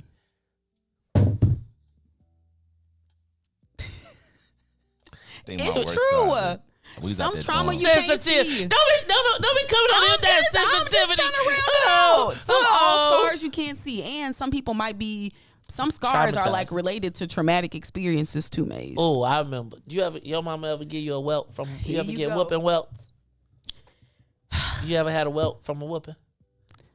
Now, thankfully, no, Maze. I did. Ooh. I bet you did. You probably know the date, the time, and the place, and exactly what happened. That's called trauma. Post-traumatic stress. No, I ain't stressed. I got my cousin be kicking me and my cousin. My cousin has become the best stress reliever ever. That's that anxiety. So that's that post-traumatic. That's why everybody got issues and they be needing substances because of these traumatic childhoods. That's not me. That's my cousin. I'm straight. My cousin be over there talking about some. Is that sativa? Is that That's not me. That's my cousin. You never got a whooping? I remember everyone I got. That's why I'm trying to tell you it's traumatic. Pliers, Sadiq. I only used the pliers on dude once. I mean, he got over it. It's like, yeah, it's okay. All right, y'all. This is the Maze Jackson Show. Ruthie Moore. Stop whooping y'all kids. No, don't say that. No. Ruthie, I don't think that's cool. I think they need a swat. No, stop whooping y'all kids. Let me tell y'all, 3 strokes with the paddle, whack up, whack up, whack up. I'm gonna tell you, you ain't got it. Now, this is what I do gotta say. You can't be beating your kids with the helicopter style. I used to get helicopter whoopings. You know what a helicopter whooping is? When they grab your hand and they whoop you around in a circle because you running around. I used to get them. But you should get, if your kid, they need to know. Like, you ever got swatted and you be like, hey. That was unnecessary. No, you be like, is that the necessary consequence? That happened again? I ain't whoop mine either. Yeah. It's not okay. It is. I'm coming off the top rope. I'm jumping on your dresser. Okay, No, Riis. I'm whooping them. Okay. For what would constitute one of your kids getting a whooping? Like for what? Give me an example. Like what was something that you finna get a whooping for? Stealing. Okay. Depending on what lie it is. So mostly like stealing in line. If I caught you doing some unnecessary stuff in my house, if you know what I mean. Okay. Oh, you get a whooping for that? I'm like, go get him, son. No, you get a talk, but you definitely. But like I mean, like I really didn't whoop my son past like 12, but before though, he definitely got the paddle. I'm gonna tell you what, I do think that the paddle, out of all the whipping tools that I've seen, is probably the most. See, you done seen Hot Wheel tracks, extension cords, belts, everything. I'm saying slippers. I'm saying the most respectable whooping you can get is the paddle. Straight to the butt. Hit that padding. And that paddle was straight. No, I'm just telling you. The paddle, the first time you get the right, that first one, because you be like, it's my butt. Remember, I used to be like, oh, hit me on the butt, because them straps across the back would be like, that ain't no good. Then that first time that wood hit your tail, the first one, you be like, was that real? Did you get a talking to? The second one, oh yeah, you get a talking to. And can I tell you though, I do agree though that when they said to parents, it's the hardest thing I ever had to do. Like when after I swatted him, he looked at me, I felt like I was like, I don't want to do it anymore. It's the Maze Jackson Show, y'all. A race contract, man, a race contract that's like a whip, because it got that flexibility. What's the best whooping tool ever? Nothing. Fly swatter. My mama. My God. Oh, a fly swatter gotta hurt, because it got the whoopish. True story. My mama. So we had lived. This was before. This was like our second house, and we had like roaches. So I used to do something from school every day. I got a whooping. I was bad. I used to do something, and this day I came home prepared for my everyday whooping. But today she didn't. So I was watching her. The roaches would like climb on the wall. Any little roach she wouldn't kill, but the big pregnant ones she'd kill, and then she didn't wipe it off. She had about 6. My mama whooped the hell out of me with. I'm for real. I don't think I did nothing for like the next 3 years. That sounds traumatic. It's all right, man. It build character. No, that's a bad cycle. I'm good. A whooping cycle. You knew you. Hey Ruthie, I'm sorry. I was on a whooping cycle too. Like y'all just knew y'all was gonna go home and get a was like, go talk in the corner. What it got to a point where it'd be like, you're gonna jack it up today. Did that deter y'all behavior though? Not Not really. So how effective was the whooping? It was. I just tried to maneuver it and do it different ways. You just gonna find a way not to get a whooping. You're gonna be more sneaky. But through life though, it did help me. Like it did. How, Riis? As I got older, and maybe not then, but as I got older, I learned. You learned what? Consequences. Yeah. I learned consequences because in the real world, when I do something, ain't nobody gonna talk to me. That's really to me what I see like a whooping is. I'm punishing you with like a whooping. In real life, when you do something that you're gonna be doing in jail, and then they gonna put you in that not them corners that you used to put your kids in. Oh no, I got a nice cell for you to sit in all 4 of them corners. Reese mama been before you go to jail, I'm gonna take you. I'll kill you before I let you go to jail. Hey man, some of these kids need a whooping. Not a whipping, a whooping. See, there's a difference between a whipping and a whooping, like a Negro there's a difference. And I think whippings are what was passed down. Whoopings, I think they have a space. I feel like when you swat a kid on the pamper and they don't feel it, but they hear it, they be like, I got your attention. All right, y'all. Listen, Ruthie. You probably needed a whooping or two. That's why you be down here talking crazy all the time. Like 3 of them. He said, I can remember each one. What? All 3 of them? She like 1. Not a good 5. I'm trying to tell you it's not effective. I mean, maybe it might work for some young people, but for the other ones, no. For men, it's gotta be. I think men. A man is unless you growing not like young bulls. They gonna bump into the walls, and you gotta keep on pushing. It's okay to redirect, tap them, but why only 5 whoopings though? Because she thought she was everybody's mama. That's why. No, you just change it. Then you just find ways not to get a whooping, which is generally you just get more sneaky so you don't get caught. Whoopings don't deter behavior; they just help you not get caught. I don't know. It's some things that I'd be like, you know what? You was in a cycle of whoopings. I ain't gonna do that today. You was in a cycle of I whoopings. had too many whoopings. How already. effective was a whooping if you was in a cycle of it? Like, was I'm gonna get a good, I'm whooping. telling You you, weren't too. even scared of getting no whooping no more. I was. I just stopped. Like, not every day. I'm like, you know what? God, I know I'm gonna get whooped for this. I'm straight. You know what I'm saying? I'm straight. But then there's some things like, man, it's pretty cool, man. You know, I'm gonna do it, but I know I'm gonna get a whooping for it. You know. So yeah, but it was effective though. It definitely was effective. It definitely was effective. Reese, I don't think anybody has gotten over the pregnant roaches yet. Man, she Like, whooped me with that, man. wait, how you knew what the roach was pregnant? Yeah, man. You know what, man? She hit it. And it splat. Because they had them little eggs in The it. little eggs at like the little back of it. Yeah. You ain't had roaches? He live in Bolingbrook. Man, come on, man. You never seen a roach? Not a pregnant one, and I wouldn't have known it. And it's like, people. So here's the thing, and it's a really peculiar thing for me because I had a lot of friends who, I'm not gonna say I never saw a roach. I had a lot of friends who had roaches. I just avoided kind of like I wouldn't like if I knew you had roaches, I wasn't eating. Like, all right, so let me say this: if you know what a pregnant roach look like, you probably. With that egg hang out the back. If you know what a pregnant roach look like, then you probably had a certain type of way growing up. But you knew you could tell it's pregnant. Yes, it had they have little sacks on them. Yeah, like an egg is coming out the back of it. Like you can. I can't believe you ain't never seen no pregnant roach. That's funny, Reese. Bowling, bro. Well, see, those are like the things that. It's those types of like experiences that I was just getting ready to tell you, and you know what's so crazy is I was gonna show y'all this morning that when I came in, I saw a cicada. I saw cicadas growing up, right? Like that, I saw a lot of. I saw water bugs and roly polies, and and earthworms and and like water bugs, but like no these culture insects he got. We saw. We had honeybees. Yeah. Excuse me. Bumblebees. Look, we saw roaches. Look, y'all. First of all, I don't appreciate y'all questioning my blackness because I don't don't know know what what a pregnant roach is. I apologize, but yes, no. I'm sorry, and I'm not even saying it in a foul way.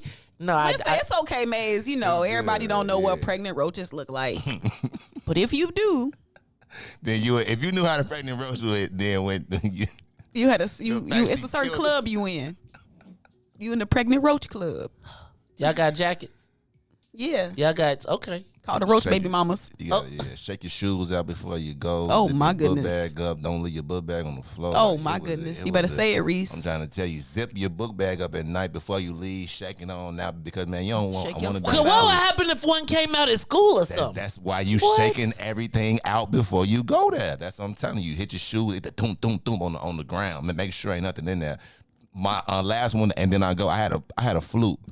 And I had a flute. You lying? You making this up? This is a week. This ain't Wednesday, dog. Here goes the tall tales. I put the flute in my mouth, and when I went to inhale to blow, the roach went in my mouth. I was done. I never in my life played the flute again. Reese, you made that up. Reese, you made that up. You made that up. On my kids. I'm not lying to you. On my It went down your throat? No, it went in my mouth, and I spit it out. I never played an instrument again that involved my mouth again. You know what? I'm with you though, Reese. It's kind of like pouring your cereal out. Yeah. Wait. Cereal and the roach got in your cereal. Oh, yes, that's a pretty. Wait. So did you throw the box away or did you eat? No, you had to throw the box away. No, I threw the box. So when you do your cereal. What about the eggs? What if it was a pregnant roach? Right, so oh my God! No. Roll up the bag of cereal. You roll it up and you put the rubber band on it. You don't just close it up. You gotta roll it up. You got to, but sometimes they find a way though. Tight, yeah, can't leave nothing out. Nothing out, man. You ain't never pregnant roaches, boy. I mean that Maze on know how you turn the light off at nighttime, and when you flick that light, you already know it's like Lollapalooza. Let's get up out of here. Yeah, let's get up. Wait, okay, let me ask a question. Roachapaloozas. Let me ask y'all a question. Don't ask too many questions now. Did supposed to be in the show? Did y'all wait? Okay. Did y'all have? Did people spend the night? Did you ever have people spend the night? Your cousins, you know what I'm saying? They know what your it cousins is. They was down They bad had them themselves. What you talking about? But you know what though? The worst That gave you part- some damn character. Hey, the worst part is when you got somebody over that don't know and you just praying like, roaches, listen, not today. And then a roach is on the wall behind them, he just looking like, woo. I'm done. So did y'all buy Raid? Like, did you buy? He tried to do everything. He tried to do the bomb. Could you stop him? Like boric acid, everything. After you bomb them, they just came back with a Delta variant. Man, roaches are like survivalists. Don't go Hey, there. if anybody out there can relate to what me and Riis is talking about, it's okay. You ain't got to chime in, but just know these are the types of experiences that bond black people together when you find these Y'all feel commonalities. left out. You ain't missing nothing, Maze. I feel like y'all. Maze, all you're missing is this sound. Yeah, I'm trying to tell you. Did they? How big did they get? Oh my Did they God, the crunch? pregnant ones was huge. And when you stepped on a pregnant, it was like, ooh, juicy. You could see it, yeah, man. Yeah. Man. Hey y'all. You gotta keep that's when black people keep stuff in the refrigerator. Everything in the refrigerator. Put your bread in the refrigerator. Is that what? You know what? Went to somebody's house and their bread was in the refrigerator. You better know it. I'll put you on game. Okay. What? Okay, we gonna stop it. Come on, because you know the. I just gotta ask y'all. So, what are the telltale signs that somebody got roaches? If you don't know, like if you walked in the house, you didn't see them, how would you know that they got roaches? Well, you gotta know what the eggs look like. That's one. And look for the little. Sometimes people try to have them little roach things that you put like on the ground. Oh yeah, them little roach motel things. Roach motel things. You know what I'm saying? You can if you see like boric acid around, look like a little powder. Like a little powder, so they can eat it and like die, like around the edges of the like the borders. If they put a lot of their stuff in the refrigerator, look, somebody said Junior said cigarettes in the refrigerator. If they put everything in the refrigerator, Maze, they probably got roaches. Yeah. Or if they only let you come over during the daytime, and then before you come over, they make a lot of noise. Yeah, and it's clean. What? You can only go in that room, right? Just I got everything. I got it. It's okay, man. You know, you're a guest. Let me ask another question. Has roaches have they ever impacted your ability to meet new people? Like, have you ever been in a situation where you had roaches and you were meeting a new person? No. We talking about in our childhood. No, like I just believe like anybody you had that roaches usually in your adult came, life too? No, I never. Like I lost roaches at like 14. Like yes, we was kids. Yeah, but now like you know the new thing is bed bugs. Yeah, I take a roach over a bed bug any day. Any day. Well, you ever had bed bugs? What? No, I didn't damn bed bugs. Where you get them? Let me tell you, when I go to the hotel, I be straight up like take the sheets off and the roaches have a smell? No, that raid that you spray all the time. God. But that's what you smell. You smell like raid in somebody's house. Ooh, somebody in here got roaches. Somebody, no, it is. Hey, you know that smell too, Ruthie? Oh, that's raid. I know raid. Oh, that's raid. Listen. That's for ants. Oh, yeah. If they got raid, it's for ants. I got ant. No, I get the ant things. Yes. But no, it's like, but yeah, so. Oh, the ant roach spray. So is that the disguise? That's the disguise right there. Let you know. Oh, this for ants. It's like, it's December. You got ants in December. Hey, I'm telling you, if they got their cereal in the refrigerator, you can't put your cereal in the refrigerator. You put everything in the refrigerator. I'm telling you, you can't leave nothing out, man. Do they eat stuff? Oh my goodness! Yeah, yes, eat everything, man. And they breed and don't have no water. They love water. So if you got a leaky sink, they're gonna be right around there. They're gonna be. I can't believe you ain't had no cousins that had. You ain't had. He flies. He front his move. He front his move. I would tell you that I do not have a cousin that I know that. No, I don't. Like, real talk. I mean, now they might have had like field mice because they live in the country, right? But like, I don't ever recall. Like, I recall maybe going to some places where people, and I was like, that don't look like a water beetle. But no. No, man, we didn't have roaches or mice, what's worse? Oh. Did you ever have mice? I did have mice in our office, and we moved. We was like, oh no, like no, oh, 50, oh no. We had an office. We had mice and we went to the store to get that catcher. What's wrong with you? Hello. To get what? The little mouse trap catcher. Who emptying that? Oh no, the dog. man of the house. Oh no, dog. Yeah, just caught it. Yeah. Look at that. They said we. Nah, dog. We moved. Let me tell you. Give me the roach. Let me tell you, Tennille, sure. we had an office that had mice, and like, we literally within a month of finding the mice, like, couldn't stop it. We was like, we up out of here. We like emptied the whole joint, sold the crib, and was out. Right. I'm gonna tell you. I'm gonna tell you this other one. We lived on 45th 45th. We had moved into a duplex when me and Carrie first got married. We had just left. We was like, we gonna live in Bronzeville. We gonna be with the people, right? We gonna leave our University Commons crib and come on over, and we have a nice place. And I remember one day, so in the basement, I used to watch TV in the basement and chill out. And I was laying in my chair, and I saw something move. And I was like, so I tried to, pretend like, I'm just saying stuff. Hey, Joe. See it again. I hear scream. It's Carrie.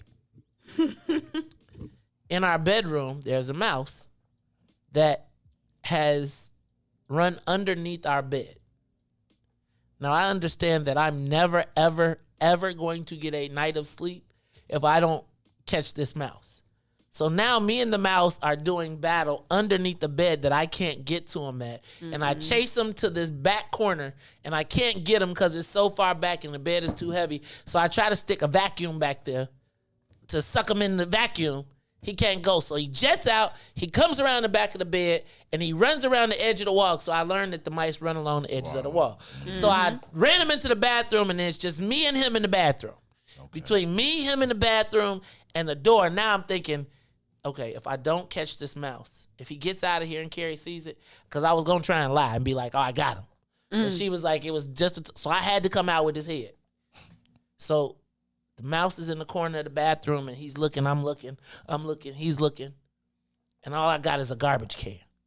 So the mouse looks at me, and he takes a jet, like a diagonal jet, around the floor to go to the corner because he sees the light he tries to get. And I slam down on him, and I catch him in between. So, like, his head is underneath the garbage can, and his tail and everything is out. So it's like, and then I have to jump on the garbage can to crush him. Because I was like, if I don't take this mouse out of here and Carrie don't see a body, we're going to have to move tonight. So I had the mouse, and I got it, and it was the only time it was like 3 weeks later, I called our guy who we were renting from, and I said, we're moving tomorrow. And he was like, wait, you move? I was like, I'm going to pay you the 3 more months rent, but we up out of here. We can't do the mice. I can't do the mice. I can't do it. I just, no. Sorry, y'all. Mice are scary. I be like, mice, can they bite you? Yeah, they got teeth. That's what they think. Yeah, like they bite people. Why not? Rabies. What? See, 7 shots. Oh, in the stomach. What about the do roaches bite people? What do they do to people? I don't know. Remember, They're baby, just annoying. Are they dirty? Yeah. They cause asthma. Their droppings in their skin, they shed. Okay, I'm done. This was an interesting conversation. Way to close. 17 minutes late. Ruthie is now getting ready to curse me out. Nobody snitch on me. Hey, y'all better not say nothing else. We gonna come to see you. Oh yeah, this is the Maze Jackson Show. I'm your host, Maze Jackson, for my co-host Ruthie Moore and my man DJ Riis the Ruler. I am the host, asking every single day, what's in it for the black people? And if you don't like it, get you some raid. No, if you don't like it, you can still tell them. Maze said, we out of here. Peace. Let's get down to business and go ahead and address the facts, man. Lightfoot seems more lesbian than black. Rahm Emanuel's another case. He was just as tired.